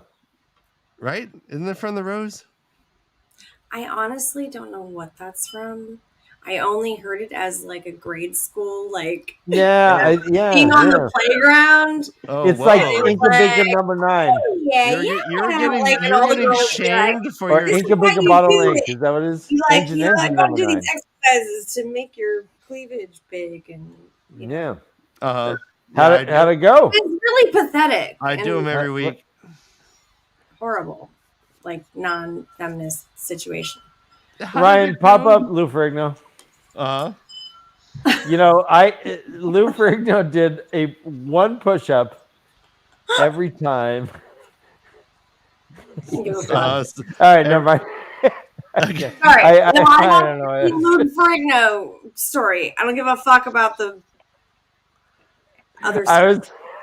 was gonna be an asshole right then. Were And you? I'm glad I did not. Yes. Well, Lou Ferrigno, that's because kind of of leaning you. towards an asshole kind of way. I think he All looks. I think he's a great guy. He looks happy. Lou Ferrigno, He's I living think. his best life. I He think. Yeah. Plastic. Seriously, So, look at like such an unhealthy. Now, are we talking about a different topic? such an unhealthy. What do you mean? Is he What do you ashamed? mean? Yeah, have you seen Getting your- Arnold Schwarzenegger lately? He's got a When he very was tiny speaking to the You mean waist. his pumpkin colored great. skin? To get your or- body to do that thing that they're doing, you have to like not drink water. Drink It's super your- unhealthy. Yes. Your it's body's very not good. supposed to look like that. I mean, not the muscle part. The muscle part's fine. You can build your muscle, but getting your skin to God. shrink like that. A botanist, I totes get it. No. I- His skin didn't shrink. His Not muscles okay. just are pushing His the boundaries of all Right. what Ryan, skin you should can do. watch. You should watch the Oh, documentary Jesus, about how what the unhealthy hell? it is to be a bodybuilder. You do need to Okay, watch yeah. a documentary about the bodybuilding physique. It's really awful and it's scary awful. I know. Guys, I'll stop. I know. I'm really close to. I'm All right, like. so yeah, I'm like. so Rand and this Matt, guy's a level they're 10. I'm jogging. level 6. Random man are jogging up. All right, we're super tired. Matt is fucking weeded out. Matt has like his head's ringing. He's like, man, my head is fucked up right now. Just fine. We all get that. They're all weeded out. And then they show up, and Couladin's like, "Where's my brother, you motherfucker?" He's like, that dude who was clawing his fucking eyes out like 3 days back. I don't know. They throw spears. Shoom, boom. Matt throws his his spear This is what I'm thing. saying, BR. This is what I'm saying. There's a big challenge the singer to of them as soon Morphine as died they on walk stage. But he shows both arms. Uh-huh. And what do you know? Right here. But it's not there. But it's there. The dragon arms. Also true. All Jeet! right. And the IO seem not impressed. Also true. Although there is a cool thing where like 12 spears are being thrown at. Oh, I'm sorry. Go ahead, Kay. Nothing. No. Yeah. There's a cool thing where 12 spears are thrown at Matt and Rand. They move away, and they all like form this crazy like little circle around where he was standing. Now, as if they would not have hit him anyway. Yeah. Do you think like if he just stood still, they would have not hit him? Is that the implication?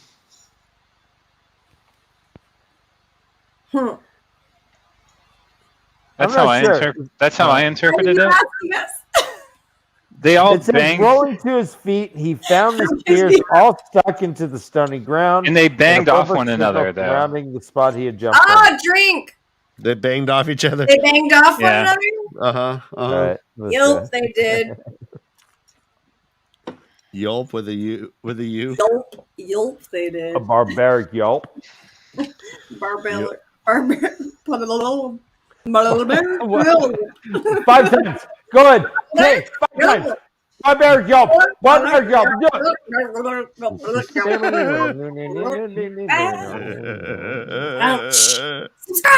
Good show. Am I crouch out? I'm actually. All right, so I'm wearing an apron because I cooked for my son's birthday and I didn't want to get my shirt splattered with shit. So all right. I'm still I was concerned that you're just like one ball out like our dad used to do sometimes. No, that one time. Oh God. All right, so yes, I was trying to figure out how to spell that. I was thinking YULP, but I think Yelp. Yelp. Yep. I think who's right. I'm gonna go with Yelp. Yeah, I think that's correct. There is a so when he shows his other mark, there is a drinking obligation here. It says, quote, and I'm just reading a sentence and taking it completely out of context. This is how it works. Quote, her breath caught, then came out in a long sigh. Thank you. Yeah. All right. This is a rough one. A chink. He thrust his arm into the air. Oh, fucking drink again. No. You know what? That's we can. That's is that further down? Is that in a couple minutes or something? Or? As soon as it was bare, he thrust his arm into the air. Right? Yes. Fuck you. You have to drink two, though. You got to drink twice for negating his. You got to yes and the drinking obligation. You're like a. Oh God! Drink twice, bro. Who doesn't thrust? Hey. Their third arm in the air. Whoosh. Right. Seriously, one more, guys. In JordanCon, I can't wait to see everybody. If everyone wills it, maybe we could get Josh to drive up and say hi to him. Still fingers crossed. 2 weeks. So Bear yells, "Behold what has never been seen before! A Karakhan has been chosen, the chief." Excuse me, I'm still burping. The chief of chiefs. Chief of chiefs. Shut up. In fact, I need. I don't really get it. Born of a maiden, he has come with the dawn. I have. It's Yeah, he born with the natural. maiden. He has come with the dawn from Meridian, according to prophecy, to unite the Aiel. The fulfillment of prophecy has begun. And everyone's like, meh. Yeah, cool. Okay, fine. Everyone just kind of saunters back to their tents. And Rand's like, well, That's not how it goes in the movies. yeah, what the fuck? Stone of Tear, everyone was like, the Dragon Reborn, Rand Althor, yeah! I mean, he had this not that long ago where people were like, well, the Ariel like, all right, fuck off. He's like, what is going on? This isn't what's supposed to be going on.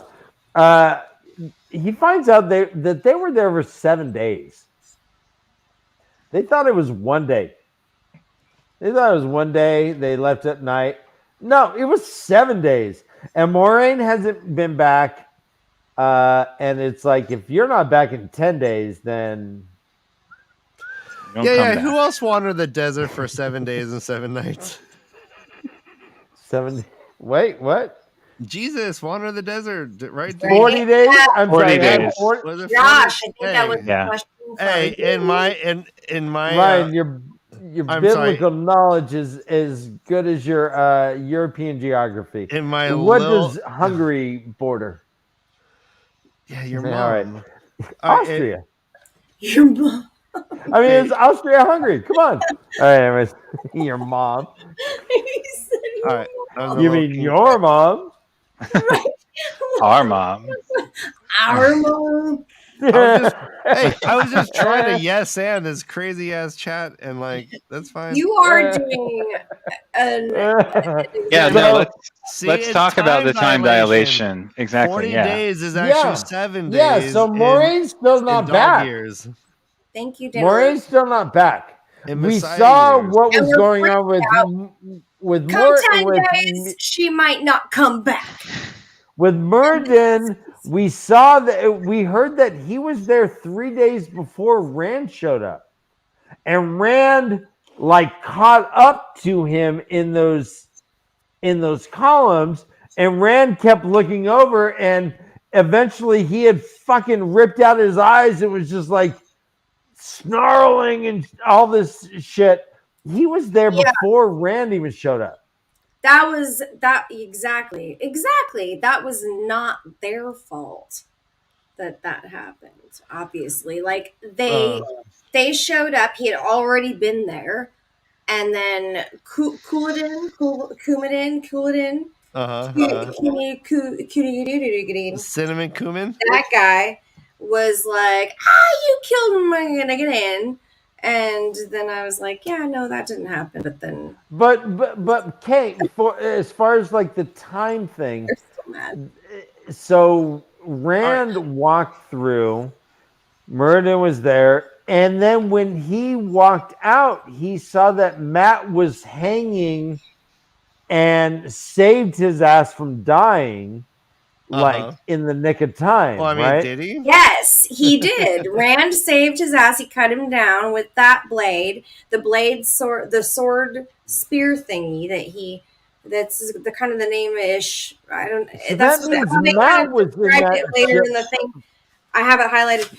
Anyways, yeah. So like he cut him down, and then Matt was like, "Yeah, well, this is like that tool." I think that he was like interpreting everything like this is the tool that I was supposed to use to get out of here, right? Like they actually gave him the answers.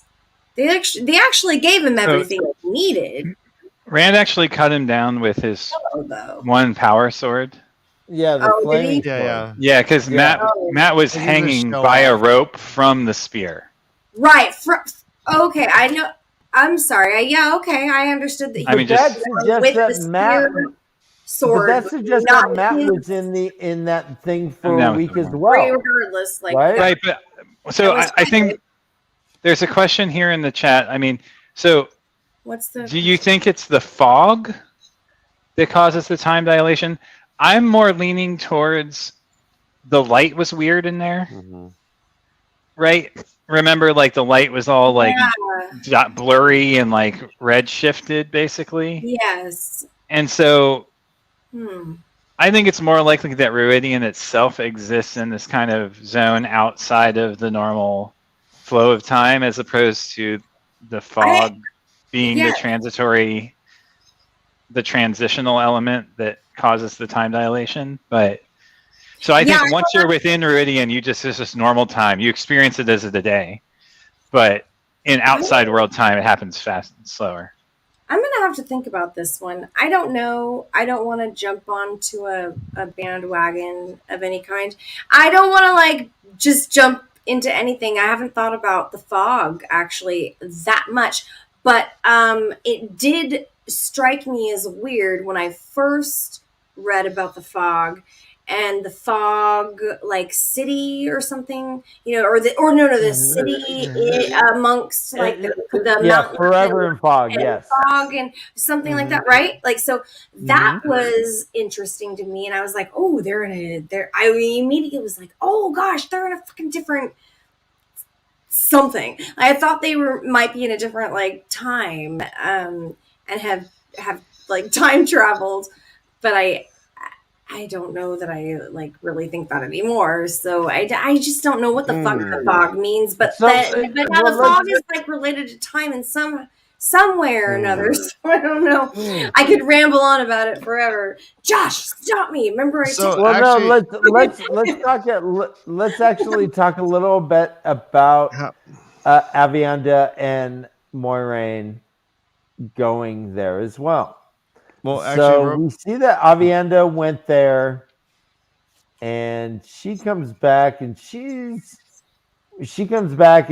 like dressed like a wise woman. They dress her up as like she's not that stoked about it, but she's kind of dressed, kind of has that blouse and long skirt, no swords, or spears rather. Why did Moiraine go to Meridian? She made it out. She got Lan was stressed the fuck out, but she made it out. Why did she go there, Kay? I think she went there because she's going everywhere. That like she's making sure that Rand is on his motherfucking mission, and if he's not, then her mission is not fulfilled. So like I think that she's just hell-bent on this situation because that's what she's devoted her entire life to, and she says that multiple times. Maybe it's what did she do there? I don't know. I think she's getting additional information. I think she's secretive in a lot of fucking ways, for sure. I still don't completely trust her, honestly. Like I did trust her at some point, and now I do not. So, well, not completely, anyways. So I have like doubts, and I'm not sure why she's going in seeking answers that like we don't know anything about. And all right, so did she? She's trying to protect them, but that's the best I got. Josh, why do you think Moira? I mean, she ran in buck ass naked. Like she went to do the three. She went to do the 3 rings. She went to have her second. There's the glass columns here. Not the glass columns. That's what they do the second time as a wise woman. No, to Ruidian. The first time, no, they go to Ruidian twice if they're a wise woman.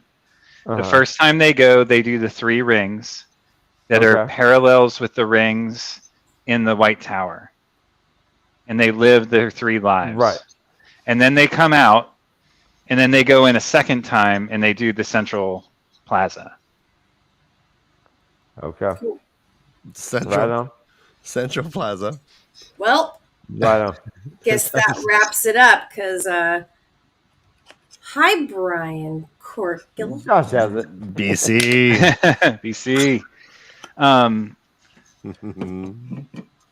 So I think she goes in there. I mean, the reason she goes is because the wise women twist or steer the pattern via their dream walking, and they overstate what they saw.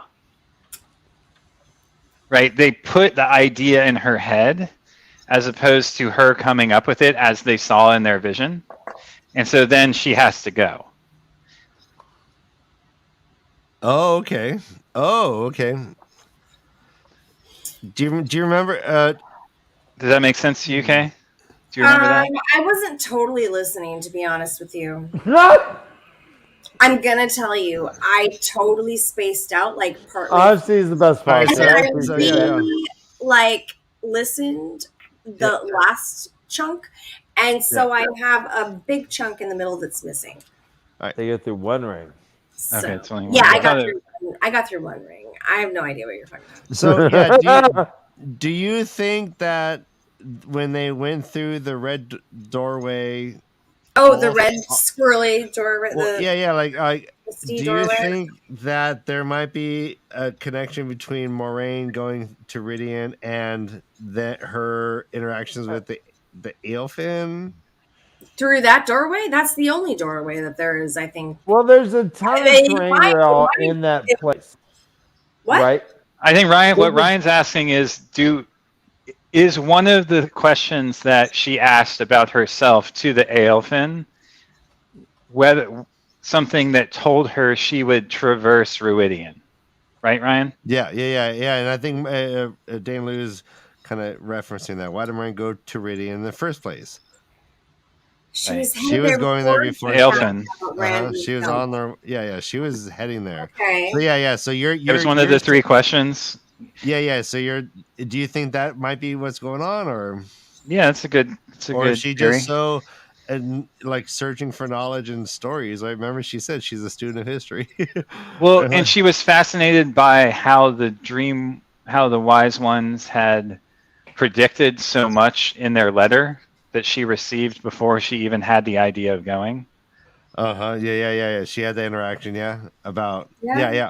So I don't know if it was the visions from the Eelfin or the letter from the wise ones that steered her to Ruidian in the first place. It could be either. Well, because both of them happened before she decided to go. Regardless, the bitch needs answers. Yep. So she, I think, is going to go anywhere for that information, wherever she knows she can get it. And I think she's really well traveled at this point and knows her way around, knows where to go for the right answers. She knows to go straight to Min for certain answers. She knows to go straight to Swan for certain answers.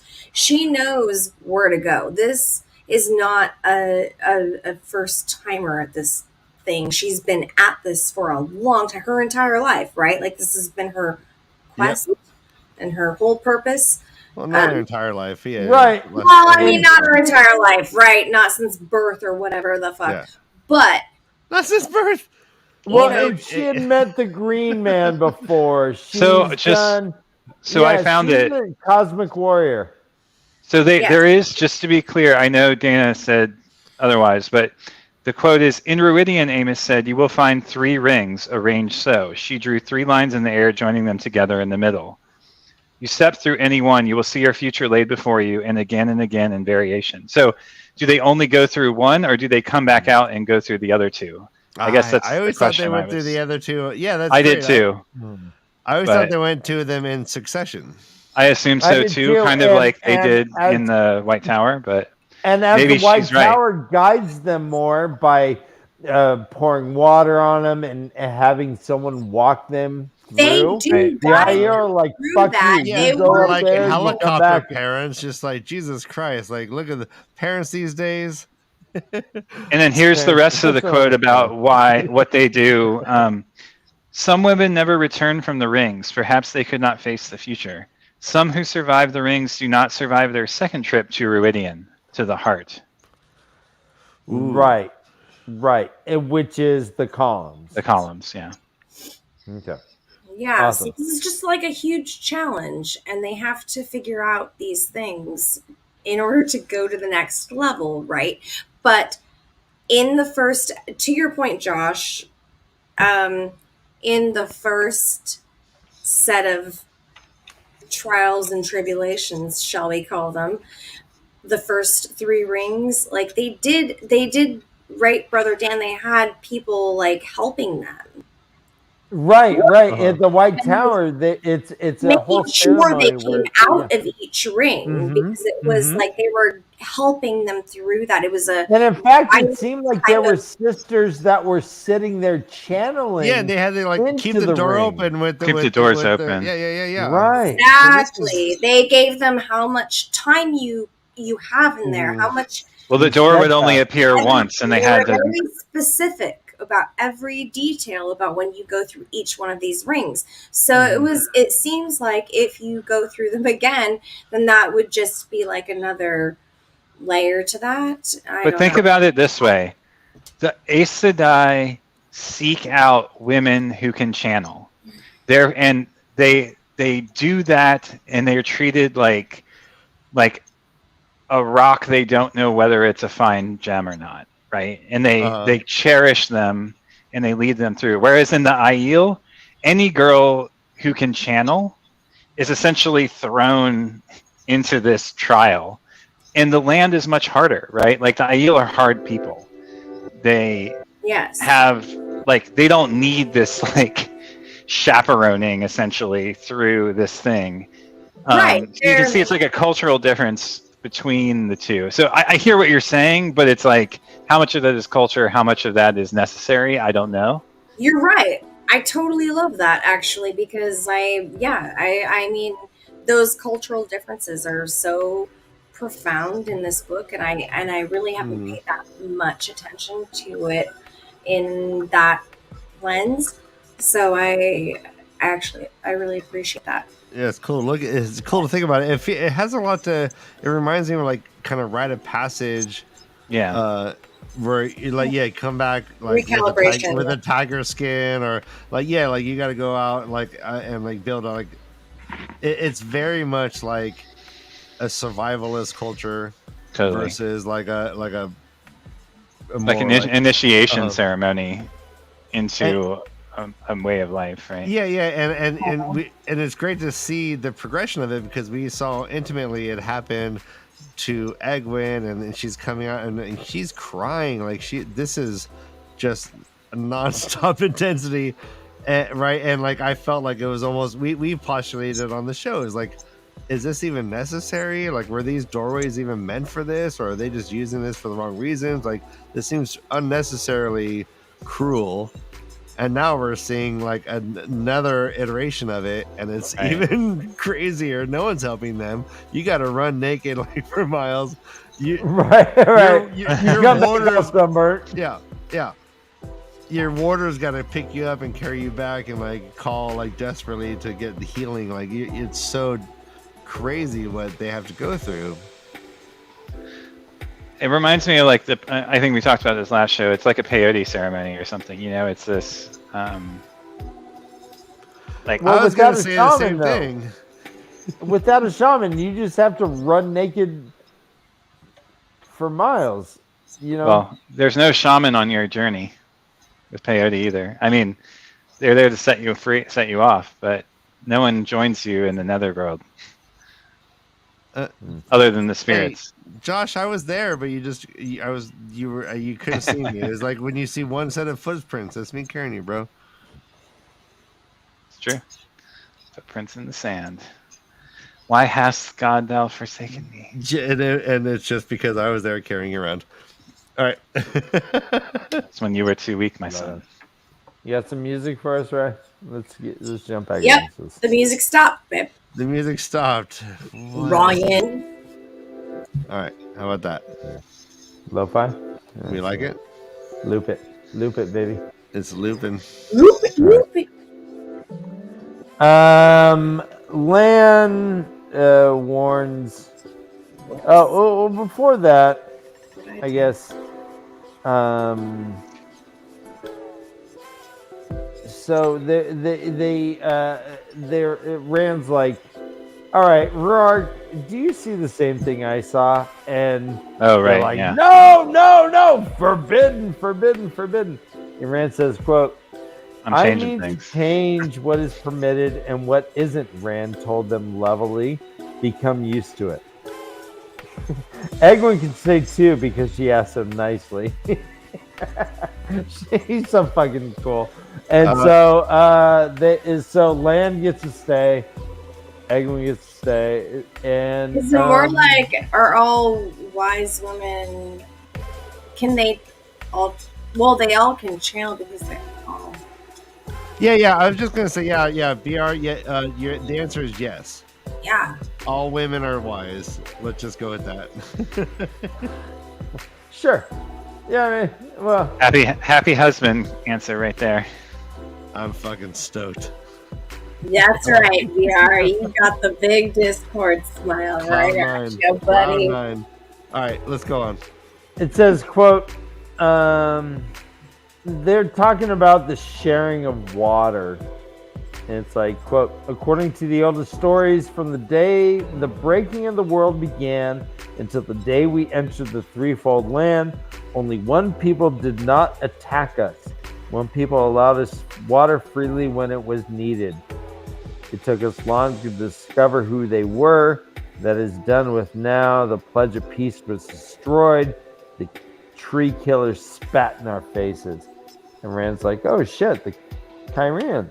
Oh, you're talking about the shit. And Layman. He's like, yeah, fuck them. Moiraine. Which is Moiraine's family. Layman, is it Layman Damodred? Layman is Moiraine's great uncle. Oh, look at that. Layman, whatever. Have you said Lamont? Both are accurate. I love that. What kind of car is that? It's a Grand I don't Lamont. It's a Grand Lamont. You say Layman, I say Lamont. Let's go. Let's go. Uncle, not great uncle. Okay, thank you, Dana. All right. I mean, he might be great. He might But be he's great. an uncle. He might be very cool. He's a cool uncle. Let's say that. I'm a cool uncle. What? I do love this part where Riley Rand. today, Ryan? Who? Oh no. Your nephew? Oh, your nephew, his birthday it was. Who? That's more of Hey, a great uncle, my ass. hey little Leghorn. You and me should talk. I'm a great uncle to Layla. Look at us. You are a great uncle. FartVader. Toot toot. Oh, So that. Rand's like, all right, Yes, how do I Mark. tell what plots? Well, you got to do it in Vader's voice.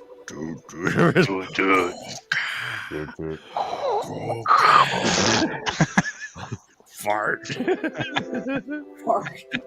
The power of the force is strong. Oh my gosh! Hey, Aima's cocksuckers. Also, Heart Santa Cruz, let's go! Awesome. Ryan lived right on P Street, right before you got to Highway 1. Right in that house on the hill there. Oh, it's not there anymore, but that's amazing. Oh, really? Yeah, it's gone. It's apartments. It's apartments now, yeah. Yeah, they leveled the whole mountain, the little hill. Oh my! Didn't you have a goodness. hole in your bedroom wall like that you could look out through like when Yeah. you lived there too? I was And seriously. he had a started to neighbor read that this name. like fed rats. Brother Dan, I read this name and I started. Dale. And I said, "Uh-oh, I hope I don't mispronounce this, so I don't offend them." I'm a cocksucker. Yeah. I mean, first off, I hope it's true, and I hope you're great at it. Just say that. Like, if you're gonna name yourself that, you gotta be fucking kicking. You must be the best. You must. And- Yeah. You can't be amateur. You gotta have pro level. Yeah, I hope everyone you're with is Cocksucker. just like, how did you learn how to do that? I'm a cocksucker. Yeah. I love it. All right, so Rand. So what's up with Rand wondering if Moiraine interfered with his visions in Ruidian? Jesus, yes. Yes. What's up with that? Yeah. Okay. They I said think those are one great thing about questions. that though, and that was it. Like, is that it? Do you think she did? Do you think it's a thing? I think I Is that a thing? don't think so, but he's paranoid, at least. yeah, right. Whether True it's that. paranoia or what, like, fuck, yeah. He's either losing his shit as it is expected, or he did something, and or both. In which case, he's losing his shit and he's manipulating him, which I think that's probably the case, honestly. I think there's always a little bit of manipulation in the Aes Sedai way of needing to get their mission accomplished. Their specific mission, and I've said it before, I'll say it again. I do think that is constant. That's constant within. Okay. Yeah. I'm sorry. Say that last sentence once again. You kind of broke up a little bit. I think that it is constant within the Aes Sedai that they are always doing what they need to do for their own mission, like for their own specific, Their own best interests. own best interest. Yeah, for like whatever that is per specific person. I think it changes for Aja and all of that, but and per person within each Aja, for that matter. And there's alliances, as we know, and there's certain things. So I mean, but. Well, that is one thing we didn't talk about from the first chapter was how Varen warned Perrin about Alana and Alana, yes. the Yeah. Yeah. What do we think of that? the conniving within the tower. That's not the word that she used, but But it was conniving. It was. He said, yeah, was some very people good. have their plans own and machinations plans. that they have in place. It, yeah. Was it was that a? So, what do we think of that warning? Actually,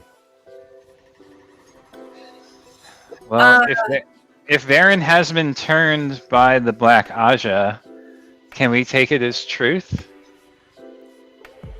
Does she know that Alana is Black Aja and therefore is actually warning him? I don't know. Well, It's why so would hard she to do say that with our if suspicions. they're on on the her. same I team? don't think. I honestly I don't think. think that Alana is in cahoots with anything specifically. I think she just is like this Green Aja, and Green Ajas have a specific way of thinking that is different than other Ajas. And so I think that they just accept away and think that there is a power that they have over men, maybe. Or like, Or I just don't know. understanding. Or just an understanding. Yeah, I'm not sure what's happening there, but like, yeah, it really feels The polyaja. right. They're all into polyamory. Yeah, no, they're It's down to different clown. than for the other Ajas where they only have the one warder, right? So Yeah, what that's does it like mean? the poly. I see what you're saying, Kay. Like, what does it mean for a blue Aja to have a relationship with the dragon versus what a green Aja's relationship with the dragon would look like? Right? Yeah. In a Yes. sense. Well, and I mean- also, Josh, this is coming off just shortly before in the last chapter where Alana said, "Well, I may." Don't worry, I'm referred not to quite there yet. I bonding. won't turn you against your will into my warder, right? Yeah, I still haven't destroyed certain customs. Jeez, right? Yeah. I mean, can we carry that? Can Is we that a connect thing? Is these that gonna be a two thing? to Varen's warning?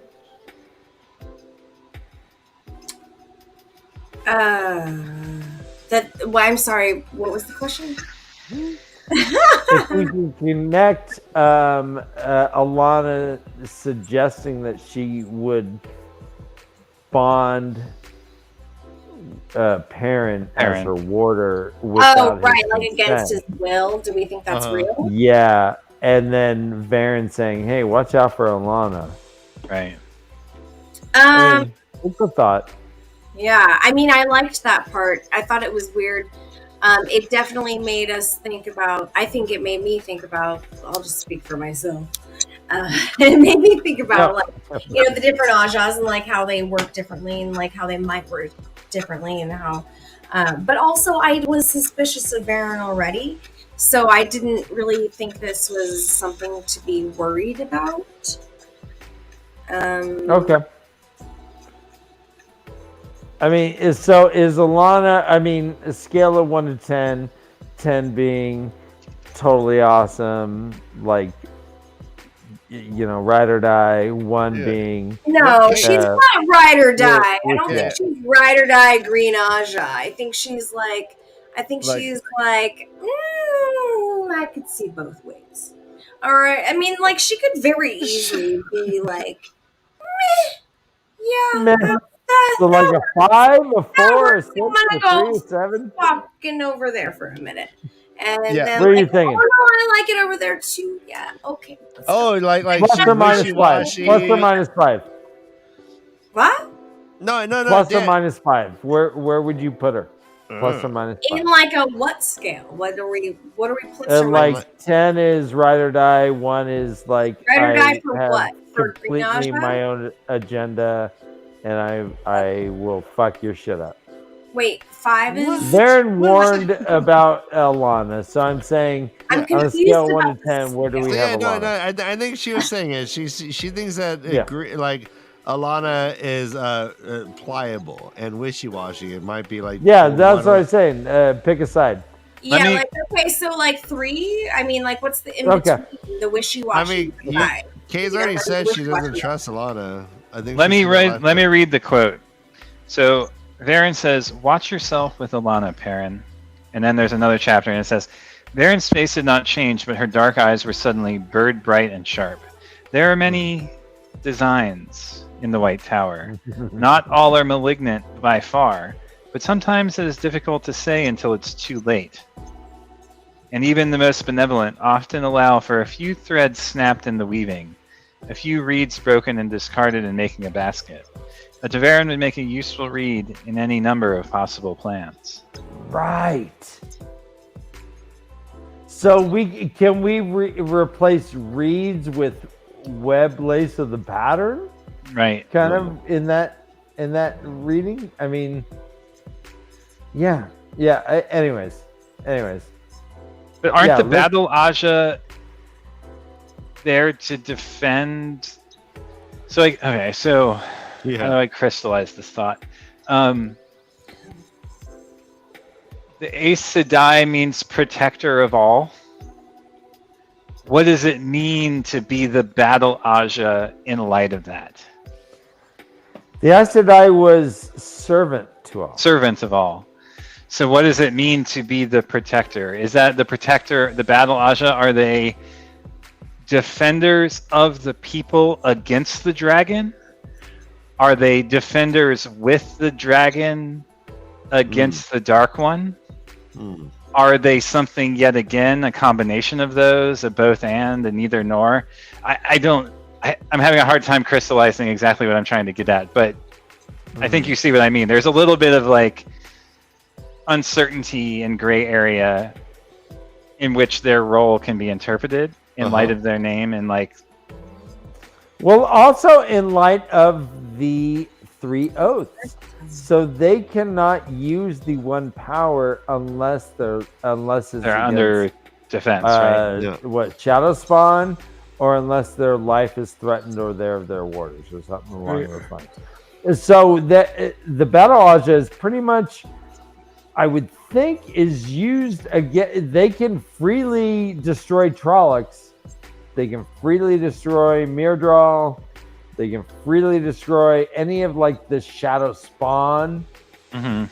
But beyond that, then it gets a little dodgy. They can't. But you see what I mean about, is the dragon breaking the world or not?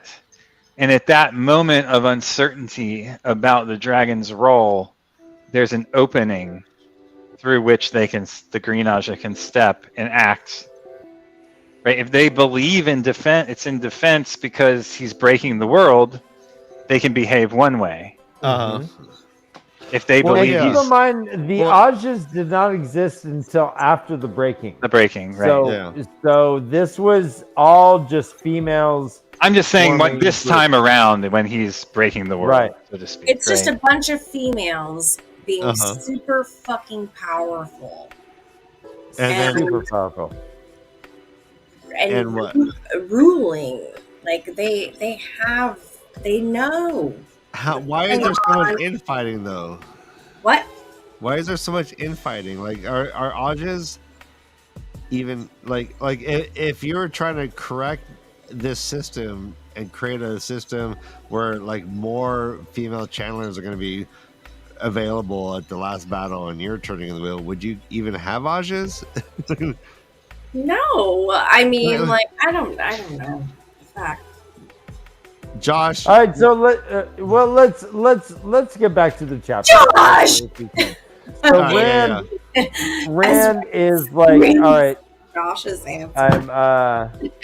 I Josh, figure it out for her. He's like, Rourke. All right, so you got one tattoo, I got two. I need to tell all the clan chiefs. How do I do? How do I and do? And Rourke's like, I don't even know, but maybe the Dreamwalkers can. And the Dreamwalkers are like, hey, take a step back, son.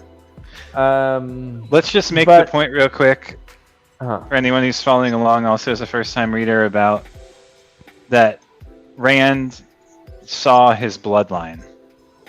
The vision through his bloodline. This was fucking... You were going to say that, Dan, but then we totally derailed you. Just wanted to follow up. Let you make the point. And thanks for bringing that back up. So Ruark saw something different. Rand saw something different. Apparently, all the clan chiefs see their own, genealogy until they get to one point, and then they all see the same. It all converges, right? The sharing of the water. This made a lot of sense. This made a lot more sense. Like, did this bring like a few things together for you, Josh, at all? It did, yeah. Already. It explains why Marauder clawed his fucking eyes out, right? Because of his family history, basically. Yeah, I think if I saw my family history, I would eat my eyeballs too. You know what? I would be fascinated. I would not tear out my eyes. I would look just like, I would slam my cock. What? I would be just as open-eyed as you are, Brother Dan, right now without blinking. And then I would also claw my eyes out. Yeah. Josh, be fucking Josh. All right. So I'm going to do Josh, both. your eyes are about... That was awesome. You have green eyes? That was really, really beautiful. Okay, let's get some big eyes. Let's do a screenshot. So you have green eyes. Double there. Oh, gosh. Get close. Okay. Double mint, go. All right. Thank you. Josh, your eyes are like a Caribbean sea. A Caribbean sea. We learned about Rand's mom and dad. I know I'm slowing us down. I'm sorry. No, gosh, no. No, this is what you're supposed to do. Okay, so Rand shook his head. Moiraine sometimes talked of the complexity of the age lace, the pattern of an age, woven by the wheel of time from the thread of human lives. If the ancestors of the Karhianan had not allowed the Aiel to have water 3,000 years ago, then Karhian would never have been given the right to use the silk path across the waste, with the cutting from the Avendasora for a pledge. No pledge, and King Lamon would have had no tree to cut down. There would have been no Aiel war, and he would not have been born on the side of the Dragon Mount to be carried off and raised in the two rivers. How many more points like that had there been, where a single decision one way or another affected the weave of the pattern for thousands of years? 1,000 times 1,000 tiny branching points. 1,000 times that many, all twitching the pattern into a different design. He himself was a walking branching point, and maybe Matt and Perrin too. What they did or did not do would send ripples ahead through the years, through the ages. And then this part. The creator could not have been thinking to set the future on the shoulders of 3 farm boys. All right, Kay was telling me about this earlier. Like, fuck off, Josh! Fuck my shit, man. No. Okay, just piggyback. Yeah, I love you. Josh, fuck off. All right. That's amazing. Yes. No, I totally was like super enthusiastic about all these exact parts of. I have all of these exact parts highlighted, and I'm just like, I mean, so what do we make of this? What do we make of this? Like, this has been a point I've been stressing all along, where it's like so many things need to happen for this, all things to line up for like, Rand to be where he is right now.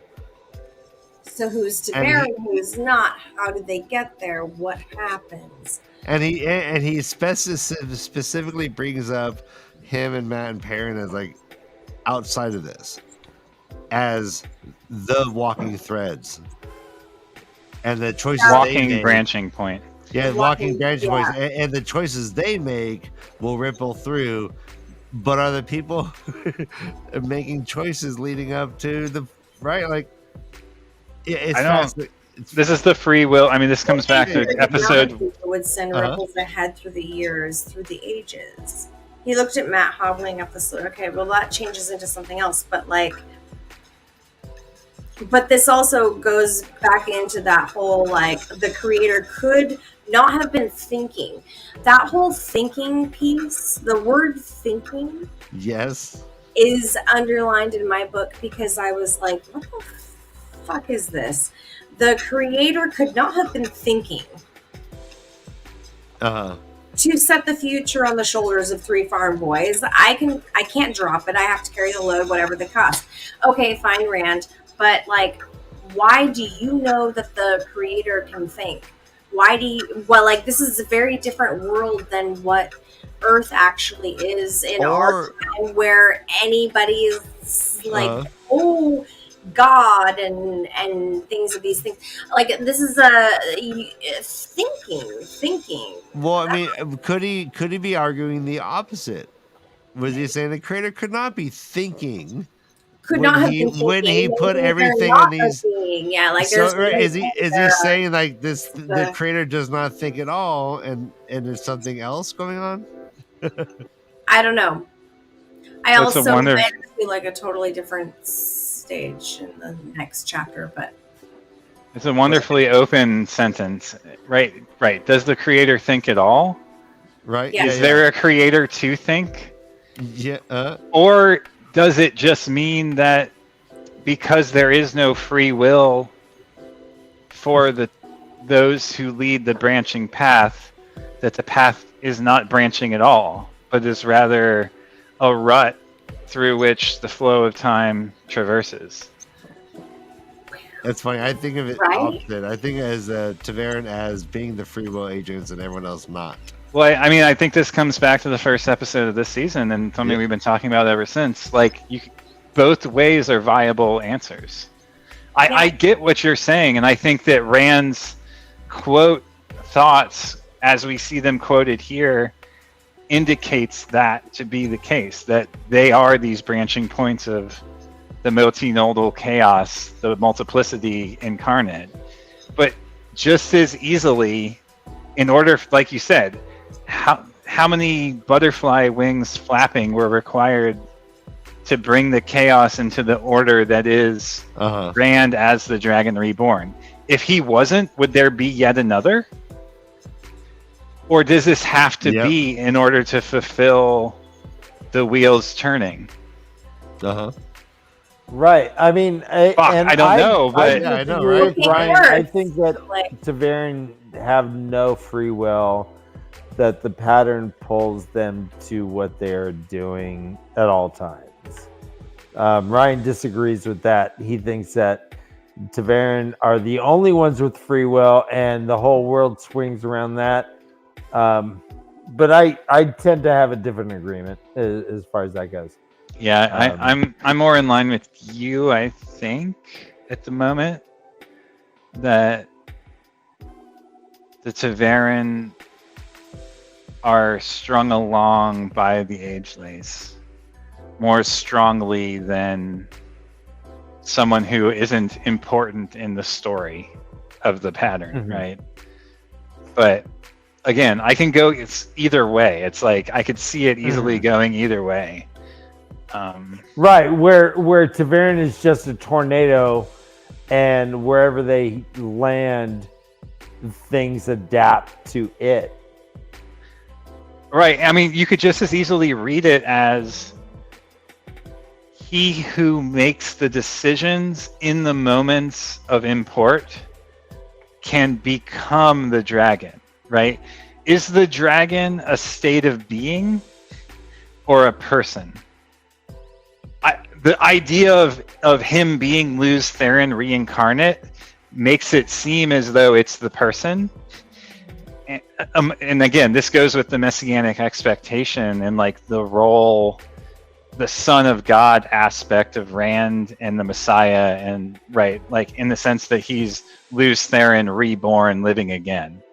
But you could just as easily read the dragon as a state of mind or a state of being through which any individual who encounters the moments of toil can lead to make decisions that lead to the condensation of that personhood in them at that moment, right? All right, but let's talk about Perrin instead of Rand, though. So Perrin is not as strongly TAVERN, nor is he the Messiah as we know it. And yet, Varen is like, you are moving the two rivers.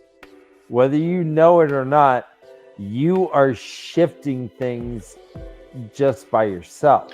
But that could be along the same lines of Rand. Whoever Perrin is reincarnated as is either a Manetheren king, or it's their role to orchestrate whatever series of changes that are required in the story. I'm not. You see what I'm saying? Beautiful. It's like either way. I love it.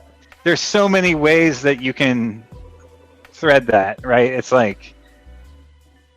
So we again. I mean, I'm sure I'll get to the end of the series and I'll be like, which is it? I still don't know. Well, let's talk about what Rand learned about his mom and dad. He is speaking to peers of them, and these people actually knew them pretty well. His mom's name is Shail. Shail. And hang on, fuck. Oh, please, yeah, Matt. No, please. So I don't want to lose this thought, or we'll get to the end of the show without me bringing it up. So Matt has been saying words in the old tongue. Okay, so last episode we talked about one of the things Matt asked for was for the holes in his memory to be repaired. And we were like, what did it get filled in with? Himself or something different? And now we see him behaving in a way as if he has this knowledge that he did not have before, that presumably is not his own because he's never spoken the old tongue. He wasn't raised in the old tongue. And now he's like correctly pronouncing words slightly differently and like nodding when people say something in the old tongue. So here's the sentence. It says, "There is no set formality," Roark said. "How could there be for a thing that has happened only once? Where there must be a meeting between clan chiefs, there are places where something like a piece of Iridian holds. Right. The closest to Cold Rocks, the closest to Iridian, is Al-Kardal. You could show proof of the clan and sep chiefs there." Al-Kardal? Matt said, giving it a subtly different sound. The Golden Bowl. Right. Roark nodded, yes. And it's a place where a man who stands there can be heard by anyone in the canyon without raising his voice. A natural. So it's like the Hollywood Bowl, or like this beautifully acoustic setup. It's so this made me wonder, like start thinking, okay, like whatever they filled in his memory with is someone who had this knowledge, and the Elfin happened to speak the old tongue. And the last time they interacted heavily with other humans was a time long ago when the old tongue was the primary language, right? The language of commerce, or at least of common discourse. So did they just shove random fucking memories into him? Did they put another person's memories into him? Is this him remembering things from other people who held the dagger? I don't know, but I wonder. There's several options. There's the dagger. There's Metherin. There's random shit. There's who? Yeah. So, do you think that this is a result of him entering? I mean, he ended up on a so. I think tree it's hanging. I think it's a result of him entering the redstone twisted doorway. The second one in Meridian. Yeah. Okay. Since one of the things that he bargained for, but didn't set a price, was to have his memory repaired. Mm-hmm. But Why was he hanging? Why did they hang him on a tree? because the cost they determined that was fair for the things that they gave him was his life. Okay. Yeah. I mean, I assumed, but Yeah. He didn't set the price, so and therefore the price was his life. Yeah. Let's talk Rand's mom and dad. Yep. Shael, here. Let me put my glasses on. All right. Shael's story, as I know it, begins when I was still Phi Dias more than a year before I gave up the spear. A number of us had ranged almost to the dragon wall together. One day we saw a woman, a golden-haired young wetlander in silks, with pack horses and a fine mare to ride. A man we would have killed, of course, but she had no weapon. Blah, blah, blah. And so she continued on. Her horses died. Her food ran out. Her water. But she did not turn back. She stumbled on a foot until finally she fell. We could not rise. We decided to give her water and ask her story. She was near death, and it was a full day before she could speak. That's Rand's mom going aggro into a vision quest. Yeah. I mean, hi, Okay. Kay. I missed you. Hey, There you are, baby. Here. Hi. We're talking Rand's mom. the one thing you missed was me bringing up Matt's memory and the fact that he now knows the old tongue extremely well. And my theory that Sorry, I jumped onto Discord to make sure. Thank you. To, connect because we were lost. Anyway, okay. Rand's mom. Oh yeah. Oh my gosh. This is what we were talking about. I was texting you about this earlier. What were you? I'm sorry. Where were you at? I apologize. That's all right. No, Josh actually was talking about real fast. it's about all good. Matt. We can talk about it offline. No, Matt. So Matt, tell me, Matt. Matt, No. what Let's you go all on. Let's talk about Shael. Because while we have All right. time. All right. So Shael is a badass who came from who knows where. Her that's Rand's mom. Rand's dad is named Jurin. What is it, Jurin? Wait, there's so much more to say about his mom. Janduin. So. Yeah. Janduin. Yeah, Janduin. Yeah. But his So, mom is yeah. like some badass bitch who really kicked ass. And and then she apparently, I don't know, I was unclear on this, so I was hoping you guys could help me out with this. Like, she either disappeared. Hello. Hey. Oh my goodness. Look who I have here.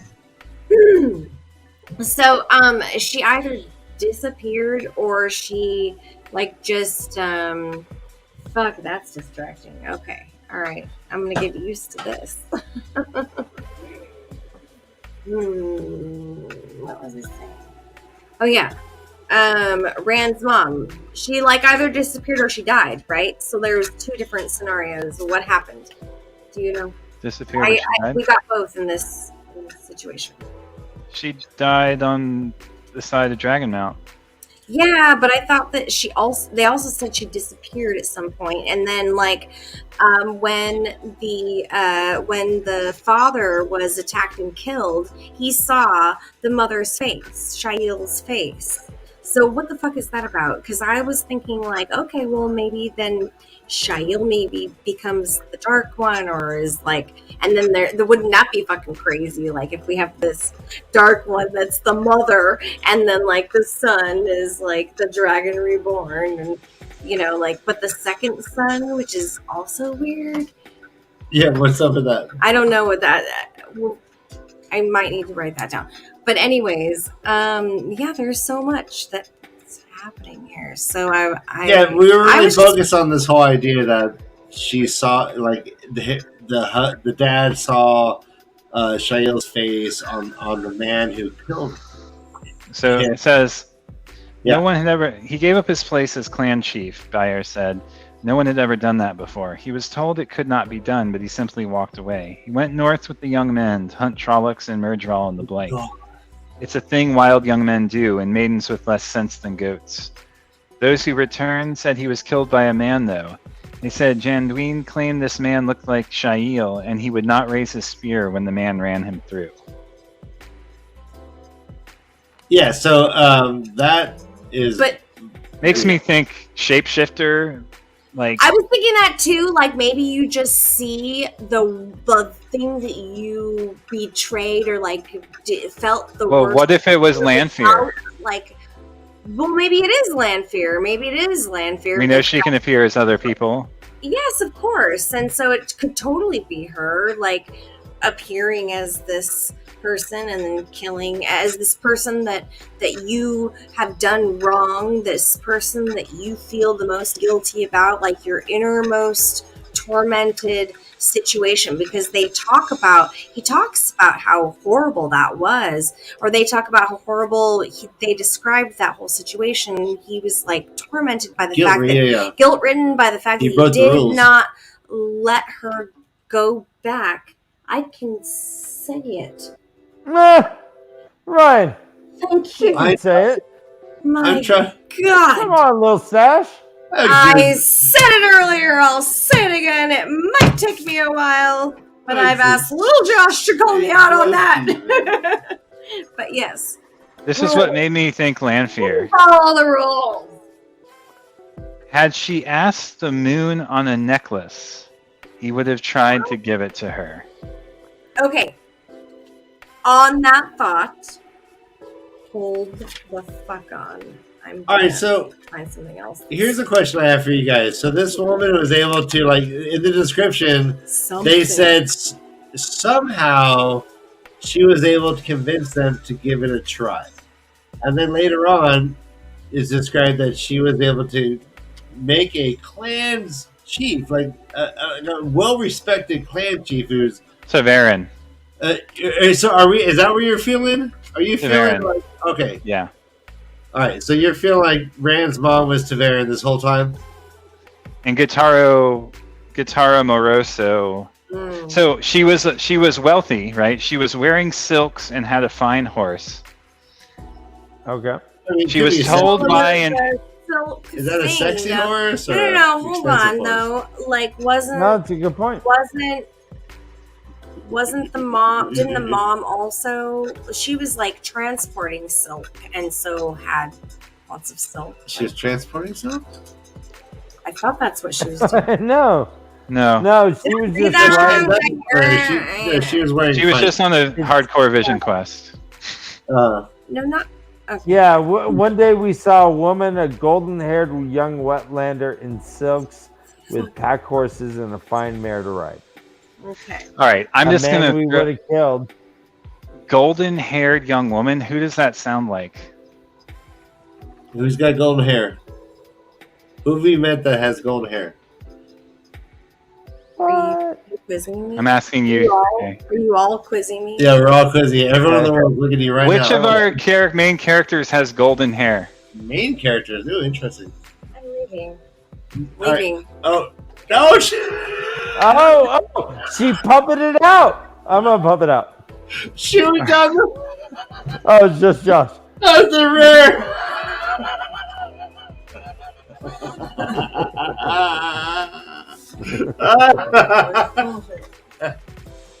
I'll give you a hint, Kay.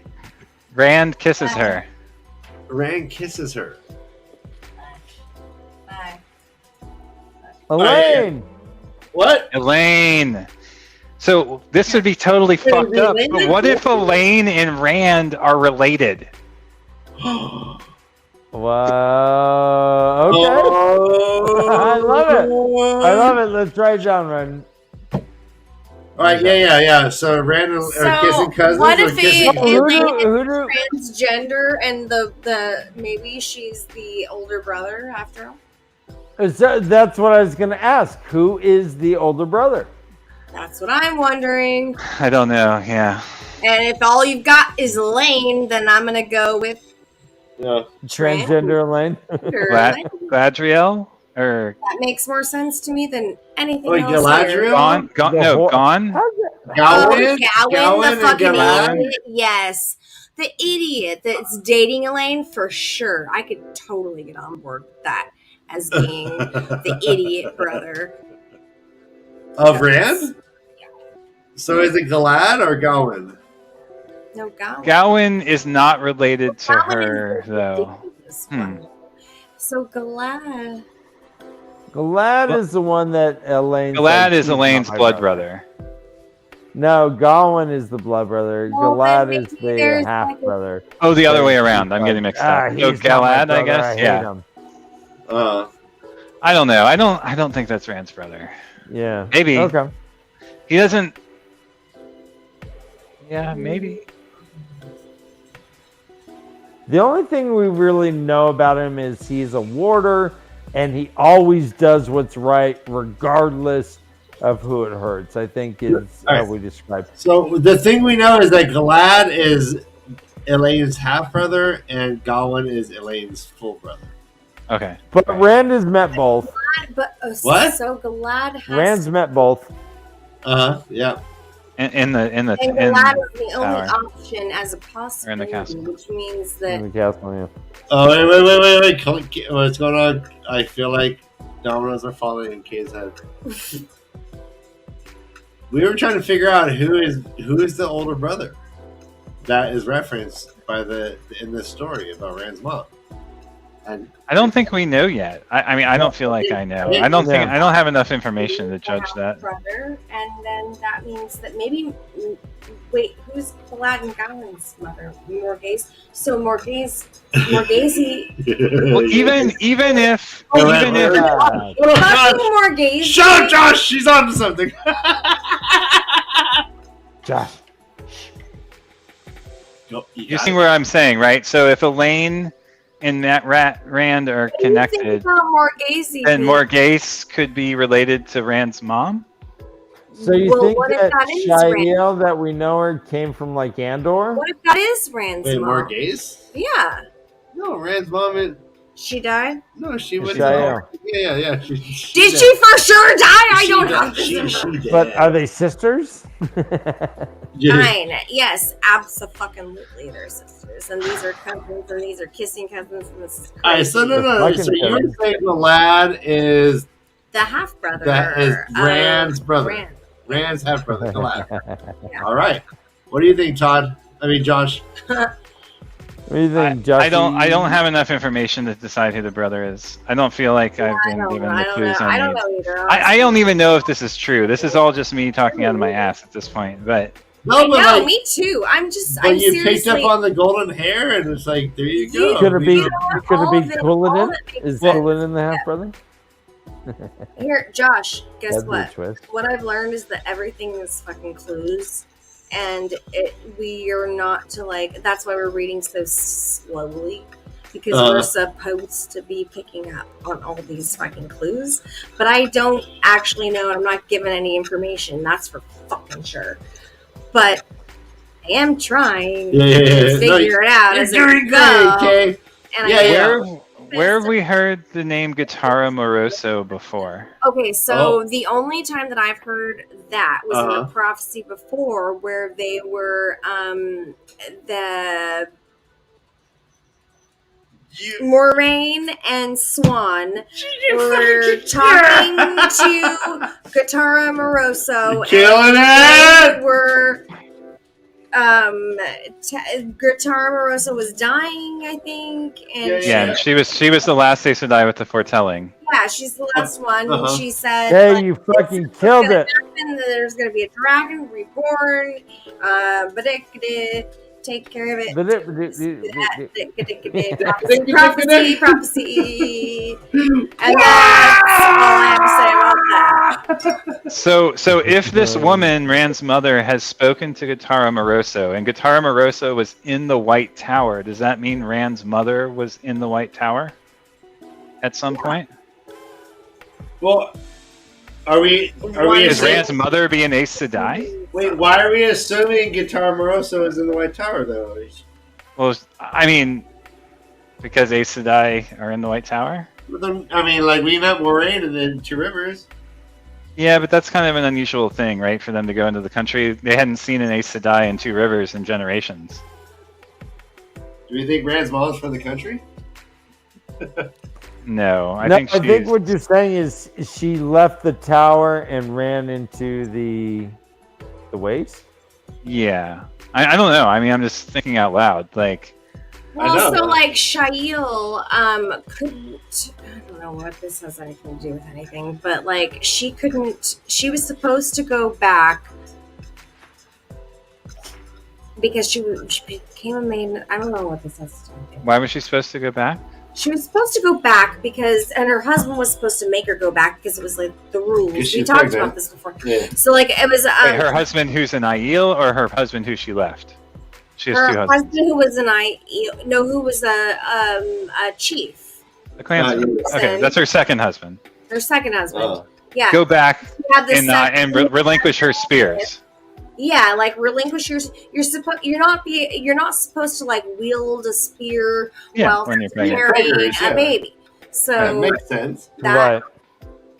Yeah, so he was supposed to make her go back, Yeah, you see how and he fucked up didn't. Rand And then he is. was like guilt-ridden over this for the rest of his life, and then he just like tormented himself, and then apparently died. And no, God, maybe he's the Dark One. I just keep thinking that the Dark One has got to be related to Rand for some reason. Oh, yeah, This has brought up all this shit for me, like, oh, the Dark One. Yeah, you're like, is it half brother? Like, I'm like, it's gotta be somebody. Right. Well, the quote here says, an Aes Sedai called Guitarra Moroso, who had the foretelling, had told her that disaster would befall her land and her people, perhaps the world, unless she went to dwell amongst the maidens of the spear, telling no one of her going. She must become a maiden, and she could not return to her own land until the maidens had gone to Tar Valon, which was ridiculous. It was like saying, I'm going to go to, Russia. I'm not going to go to Russia. Yeah. Oh. Yeah, this is what I mean. So this also is what made me think about like Elida and her vision, her mission to like go to Andor was related to like a nation who would have a great role in the breaking. Yeah, great job. Yeah. Go on, Josh. Loving it. Yeah, that's all. I don't know. It just feels like there's a lot of stuff pointing at that, but I don't know. There's nothing solid. Like it's just a bunch of like clues, like you're saying. Okay, Yeah, but like also his mom. I'm just really interested also in his mom right now, and like who is this person? She had.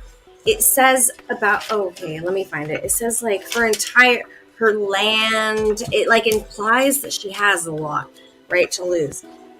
So like it says something about her land and her. That's what Dan just read. Oh, is that what you just read? Shit, I was. Yeah. Sorry. That's all right. I talk a lot. I don't know. An Aes Sedai called Guitarra Moroso. I'm so sorry. Hey. ADDs. Ryan, Puppet, you shouldn't hit her. I would never.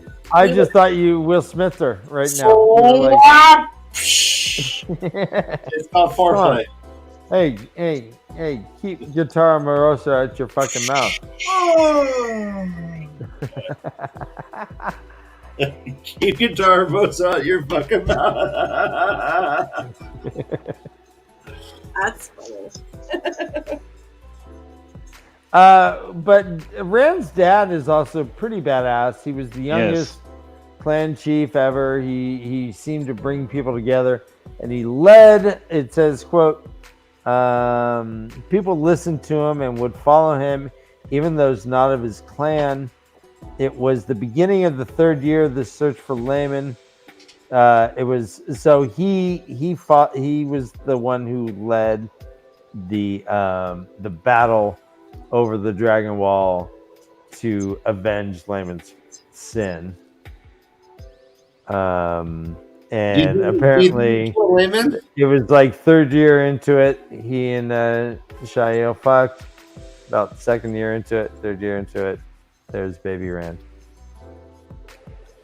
So yeah, his brother should be at least 5 to 10 years older than him then.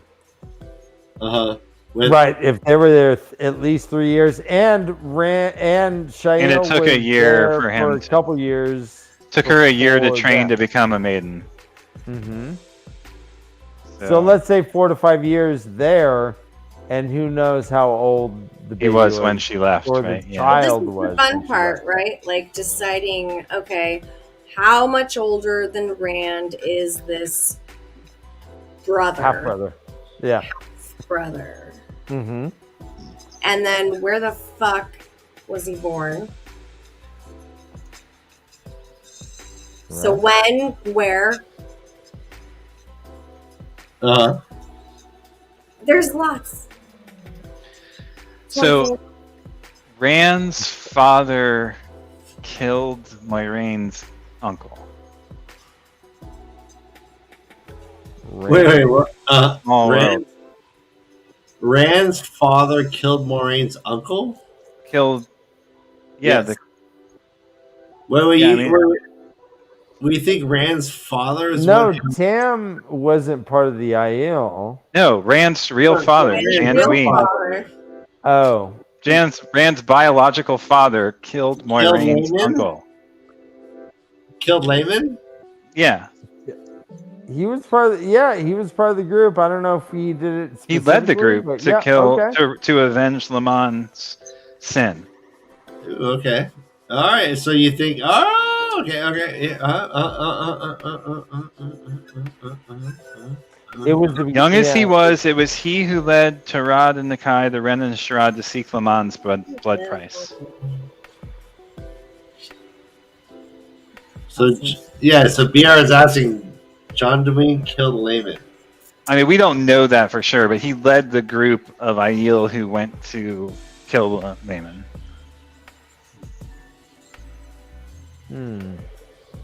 Right on. I mean, man, just so many circles within circles. All right, so do you think it's so? If this is true, do you think that Moiraine is aware of this connection? I don't think Moiraine knew who Rand's parents are. But maybe she does. She went to Viridian.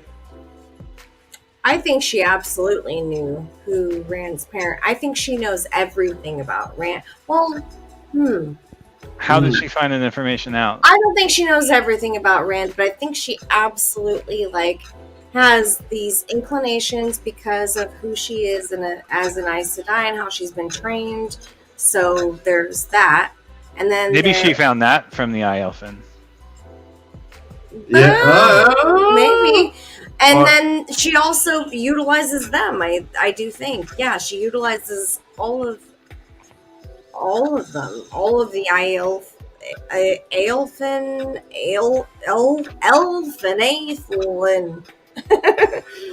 Yeah. Fling-a-ding-ding. all of them to, figure out the rest of like the questions that she has not had answered, that she doesn't know the answers to. I think maybe that might be Yeah, it might be the source, huh? maybe that's the source. So here's one last thing I wanted to mention. What did I before close we your wrap mouth? it up. What's that? Your mouth is open like an old man, like eating porridge. What? Wait. Have you ever tried porridge, Ryan? No. Do you know Don't what kick it until you've tried it.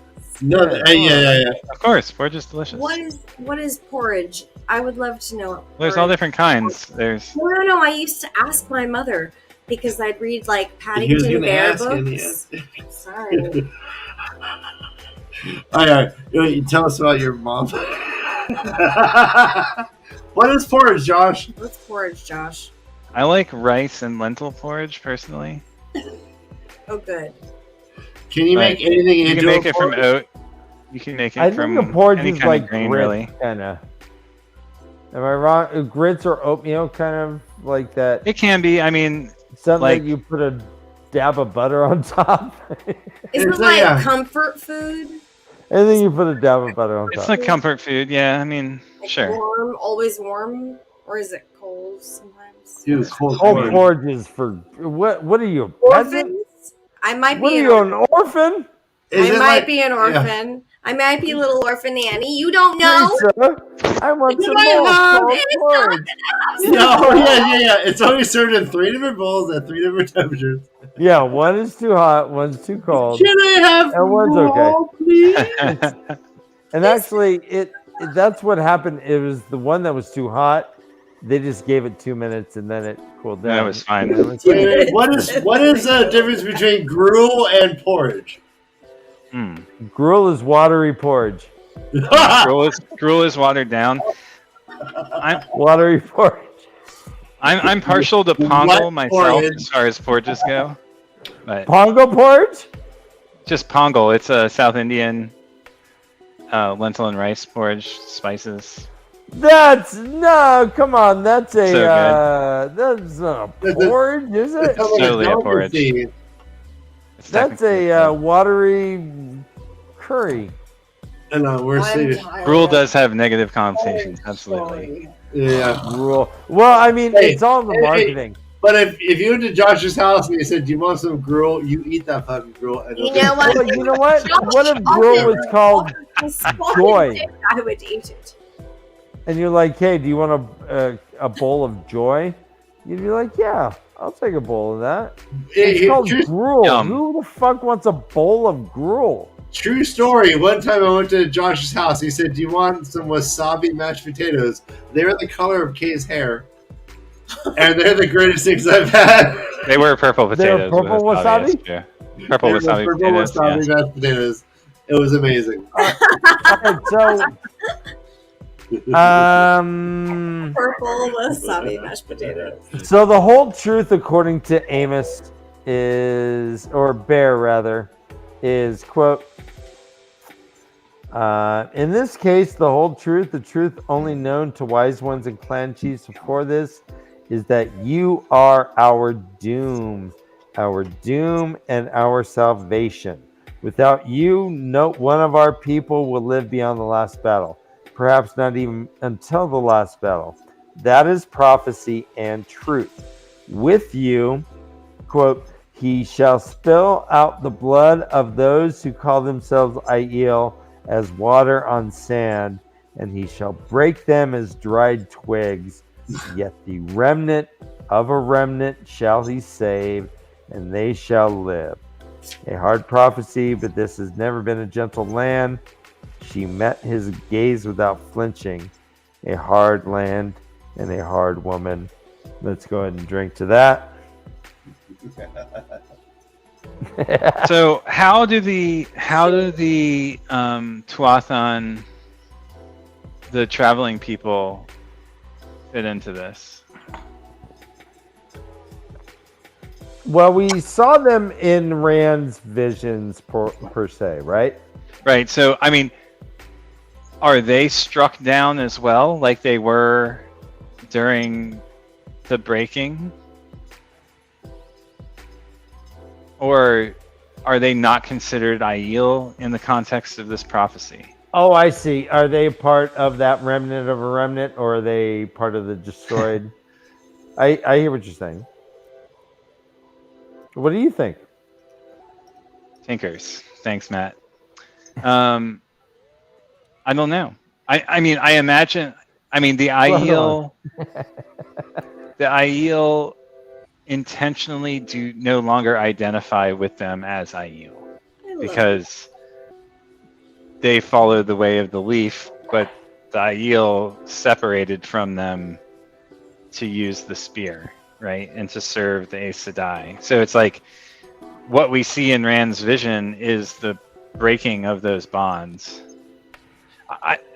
Again, I mean, I'm guessing since this is an Aiel prophecy that we're hearing from an Aiel that they don't consider the Tinkers to be a part of that, but... Yeah. Okay. Yeah, that's a good point.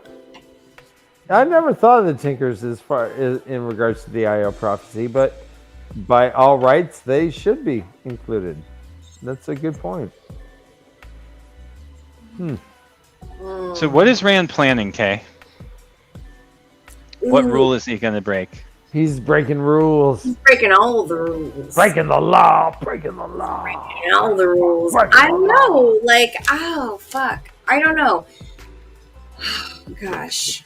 This left me with a lot of questions. I honestly don't know what rules he's going to break because I think that it's like more like he's going to like meld things rather than break things. I don't know. But I'm hoping anyways, I guess. So like, I don't know. Maybe He's I'm already changed it up. Like he's gonna like fucking bond things together instead of breaking shit. He already talked about the Viridian shit. You know, where like he's trying not to. supposed to do that. They're Well, like, don't. And he's all, hey, baby, don't tell me what to do. And he tells his friends. He's like specifically on his own path, and none of us, I don't think, know what that is right now. It's not been clear to us. Wow. Perfect. Talk about distractions. No, Kay, you were right on it. Yeah, he is on his own path, and that's kind of how it ends when he's like, I mean to break the rules, Matt. You're gonna like this shit. And Matt's like, I don't know if I'm gonna. I just want to eat some food, you fuck. Yeah, he's like, I'm hungry, I'm thirsty. It's like, fucking so what are you mad, gonna do? man. Are you getting tacos or burritos? And Rand's I'm breaking the rules. Like, I don't know. I just speak like 2 languages now. I got this fucking sword spear, and I'm good. I'm hungry. Do you think that Rand is? He is very conscious of the time that was spent. He was there for a week. He's all fuck, a week, and Moraine may not be back for another 3 days. But Moraine does show back up, as does Avienda. And she's gonna have to check her baggage. Yeah. She had to pass through customs. Fuck. Get an Uber. But do you think that his concern about time is prudent? He's trying to stay ahead of the Dark One, of the Forsaken, making moves against him. Okay. And then what's that coming? Where he was saying, I need to be ahead of them, and everyone's looking at him crazy, but Land's like, nope. Land did not look at him crazy. Well, Land's stone-faced. There's that. His face was actually carved from thunder clouds. Thunderheads. I love that description, actually. How his face, let's go and drink for that, because anytime stoic. we describe...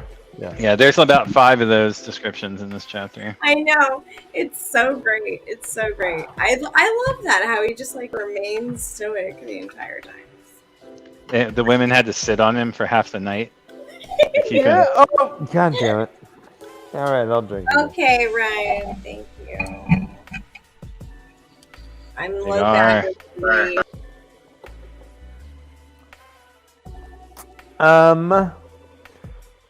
Is there anything else we want to talk about as far as this chapter goes? We're not going to do the next one. I knew we wouldn't. These two were huge chapters. A lot of information. I mean, the next one's, they go into the tent.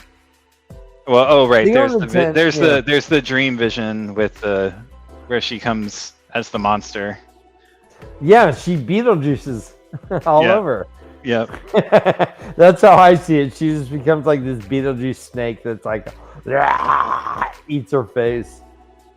And then they go to the steam tent to the hot rocks.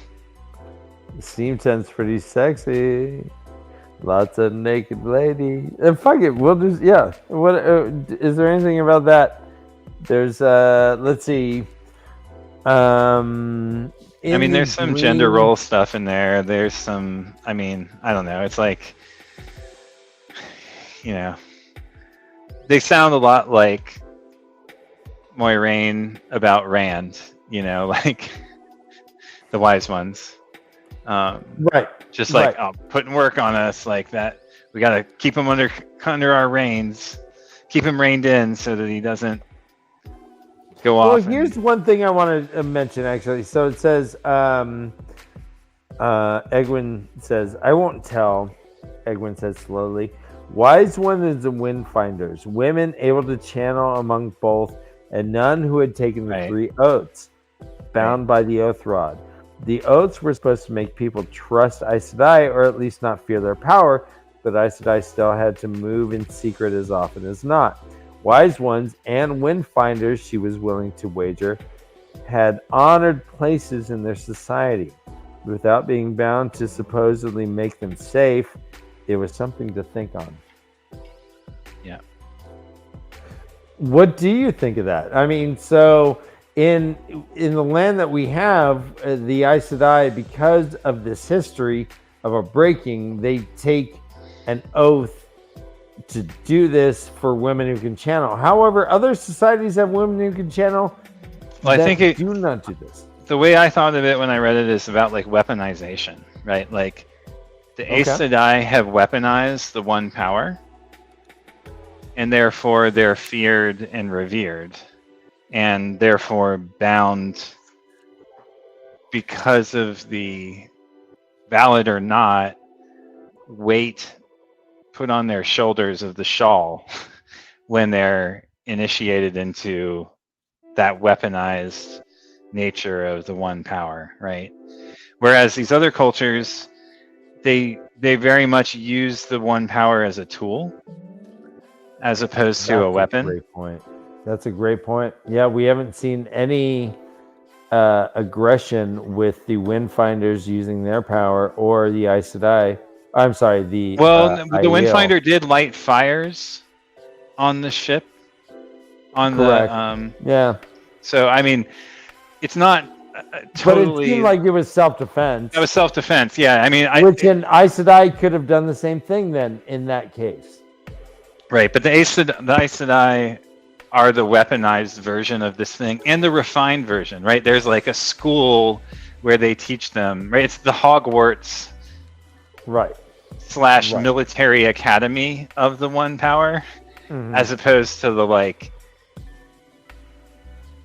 seafarer, wise woman, medicine woman, right? Like we even see in the Two Rivers, right? Like there were women with the one power who were hidden away, right? Who, like, Nynaeve, right? Right. It's like this X-Men Academy, and then you have Wakanda, where people are like fucking badass, and you don't even know that they exist. And then you have the sea people, the Sea Chan, with their further weaponized and further constrained versions of women with the one power. Who use them almost exclusively as weapons. Yeah, very good point. Very good point. Fucking A, Josh. Well done.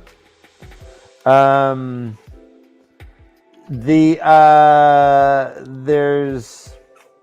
let's see, what else with this chapter? There's Amos is obviously more of a badass in the dream shit than Egwene. She has to learn, but she agrees that she will accompany her to visit Elaine and Nynaeve when she has to, grudgingly, but does it. Egwene had to learn a little humility, it seems, and stop pretending to be an Aes Sedai. more or less. More or less. They go to the sweat tent. Sweat tent, all the ladies are chilling. Avienda is throwing water on the rocks. And they're talking Rand. They're like, how are we going to deal with Rand? Right. They're like, all right, Avienda, you are going to... I can't hear you, Kay, if you're talking. I'm sorry, just so you know. They're like, Avi, you are going to trail Rand. You are going to be his shadow. Listen, don't talk. Just listen to the man and give us information. And she's like, I hate him. I don't want to do it. I hate him. No. And they're like, all right, well, I don't give a fuck. You do what you're told. This is the Marines, bitch. Welcome to discipline. Hello, can you hear me now? Now Yep. we can, yes. Oh, weird. Okay. I don't know what happened, but we couldn't hear you, yeah. I don't know either, but we've had some weird shit going on here. Creepy. Oh, no, it's all right. We're fighting. We always fight the tech monsters. Creepy. Die. Who knows Boris the Spider? Here's a dated question. Who knows Boris the Spider? Oh. I do not. Is that a song? Is that a song or a nursery rhyme? Oh my gosh. Yeah, I feel just completely stupid. I'm just No. I mean, different. So I'm always baffled, actually, Kay, to your point. Like if I said Inka Binka bottle of ink, I think that most people in North America would know how to finish that. Kill. That's not how the song goes, Glenn, but yes. So like some things culturally just happen, and some things I don't know what that spider thing is, but I want to learn. So what does the it's you know say? What it was like this. It's this song that my dad would honestly fucking sing to Boris the Spider, and it was an actual like rock song. I think it's like from the Who. All right, I'm gonna Google it. Or the Door. No, it can't be from the Doors. It's gotta be the Who. They're the only ones weird enough to do something like that. I think it's the Who. Oh, Boris the Spider, song by the Who. Right. Song by the Who. Thank you. Yes, I know my shit. Thank you. Yeah. I'm playing it right now. Anyways. So yeah. You're gonna play it? Boris the Spider. Now I actually, it's possible that I know this song. I've heard it before, yeah. Right? Yeah. Now that I'm like, oh, it's that. There's a spider okay, I think I know it. Something very small. Something like that, right? Yeah, we should. Be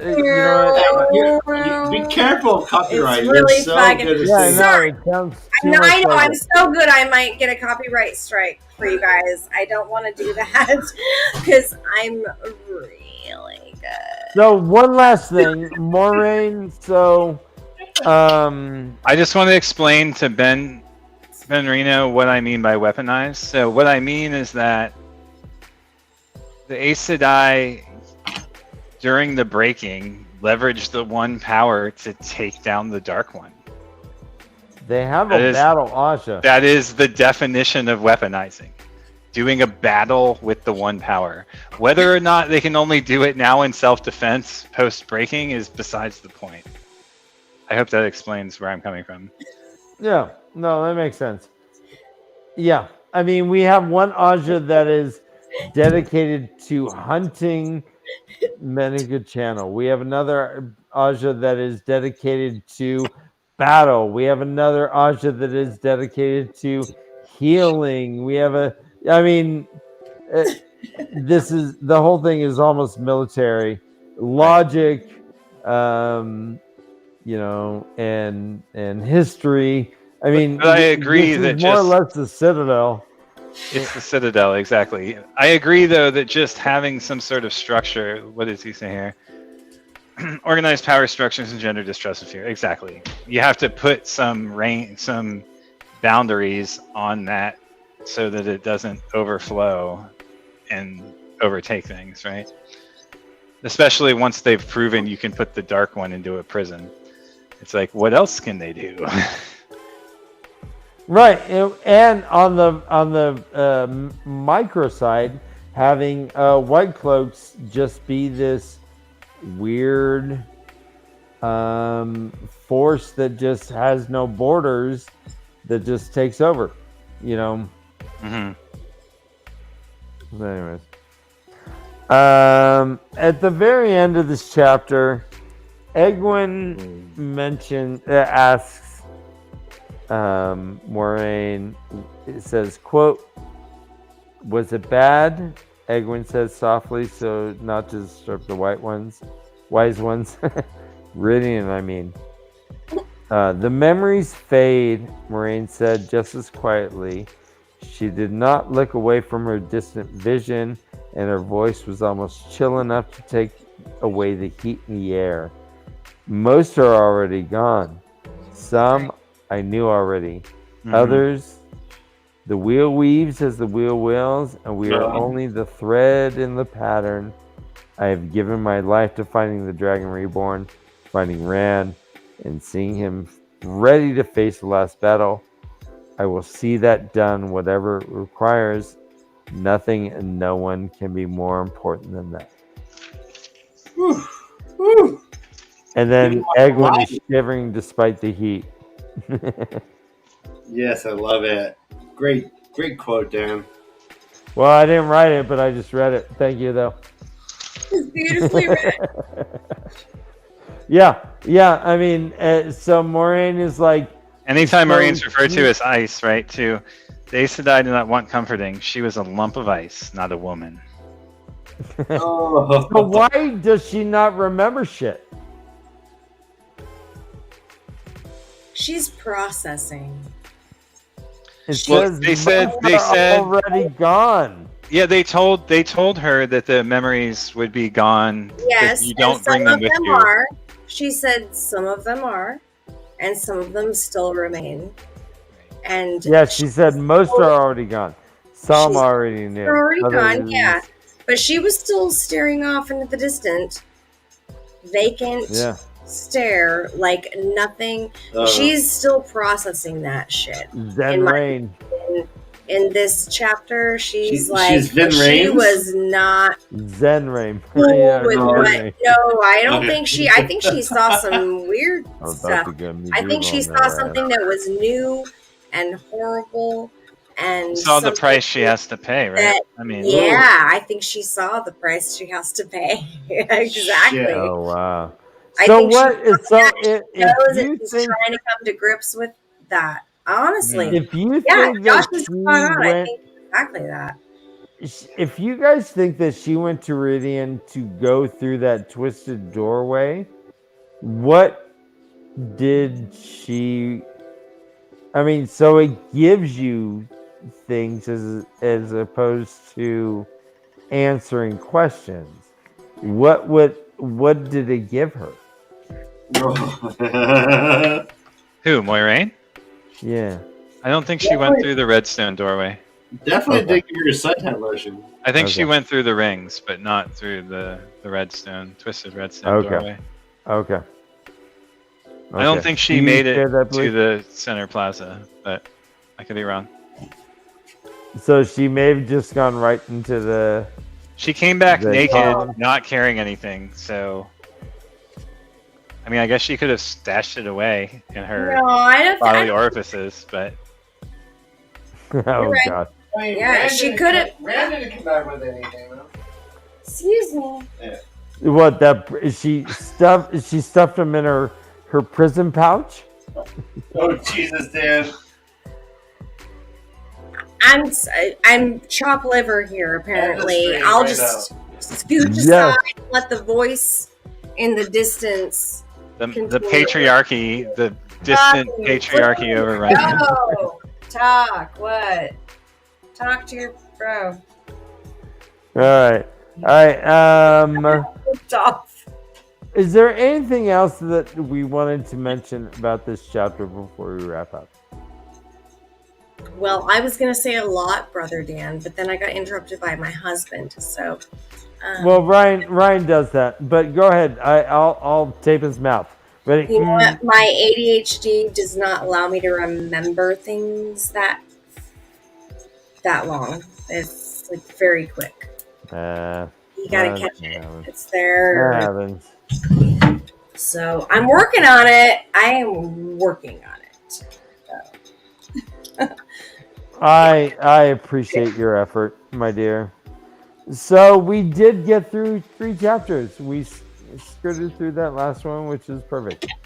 We will be doing 36, 37 is Zimmerstan. That's a long one. And 38 has a map. I saw that. There's a fucking map. You got a map! And that's a long one. So let's plan on ambitiously doing 3 chapters. Okay. Yes. Okay? We will do 37, 38, 39. Oh, no. 36, 37, 38. We have a real ham over here, huh? Yeah, he just loves to take up my screen space. Yeah, I know. You know, I'm yeah. like, oh yeah, look at my beautiful. Oh, just wait till Dragon Town. Or Dragon Town. And he's like, oh no. I'm the patriarchy. Blah, blah, blah. Look at me, I'm the Fuck patriarchy. So we're reading 52 pages, guys. So that. Let's do all it. All right, cool. We got it. 52 pages, not a problem. Josh, I'll talk Yeah, to you soon. awesome. So we are the Way of the Leaf. Thank you guys for joining us. I see there's still people in our Discord. Thank you very much. I love this. We will be at JordanCon in 2 weeks and 2 days. Weekends. So we're getting there on Thursday, and we would love to hook up with each and every one of you. And when I say hook up, I mean sexually. You gotta be careful yeah, with like that. I want to sexually hook up with each and every one of you. Yeah. We are not having orgies.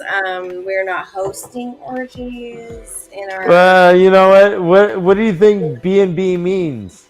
B&B. Because I ain't providing breakfast. I was gonna say, although B&B Bonus. be. It's bed and boners.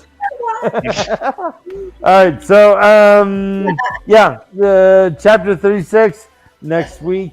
Thank you guys for 2 years of this channel. Thank you, Josh You know and what? Kay, for More like Todd.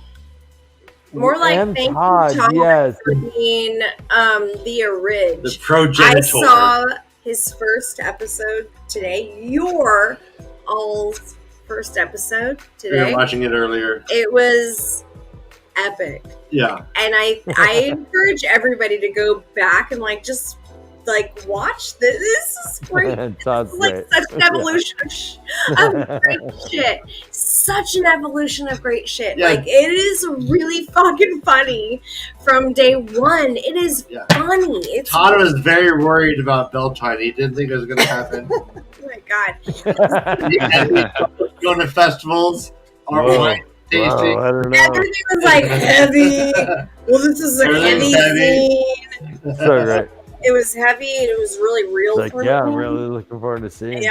Well, didn't he, I'm like, really looking forward to Episode 6, he ends up like stuck in the wall at the beginning of the show. Like, Yes, yeah. it. Right. Oh, I got caught, guys. I'm caught, guys. I'm stuck in the book. So I just good. want to say a happy birthday to Little Acorn, aka Brother Dan, and happy birthday to Yeah. this guy right here. Yeah. So I'm a future tree. this is that channel, you know, like 2 you guys years have of been this. doing this. Thank you, guys. You guys have been doing this every means Guys the are world channeling the one true source. channeling Yeah, it. which is love and happiness. You know, Ryan, we have taken a couple Sundays off, but we have been pretty damn consistent on our Tuesday nights. Oh yeah. I think we maybe took one Tuesday off or something, but god damn it, we've been consistent as heck. It's Yeah, the well, I mean, sunrises, Tuesdays and suck. Tuesday at 10:30. Here we are. Hey, we start- Tuesdays come hell or high water, we are here. Yes. You know, Hell I know yeah, Glenn, you have been. There has been Hell yeah, Glenn. high water. Glad you throughout have this been time, here. throughout 2 years, Literally. throughout the past 2 years, for everybody watching this channel, for everybody involved in this channel, for everybody outside of this channel. This has been a hellish fucking 2 years. So, like, let's just say, phew, to that. Hellish? And I mean, that's Ryan, do you remember when we Ryan, It's do you been remember hellish when in we a lot of ways. promoted And that we had an ad? We're like, we finally have an ad. We have an ad, and it was our political ad. It was like, yeah, we pretended it was a paid ad. Because you're like, hey Dan, do we have any sponsors? And I'm like, Oh yeah, I remember ad.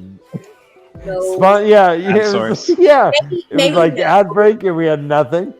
And then finally, we were like, threw in the Brand Alvear. Yep. And I'll be here for town mayor. And then I was tripping on a live stream, and it's all downhill from there.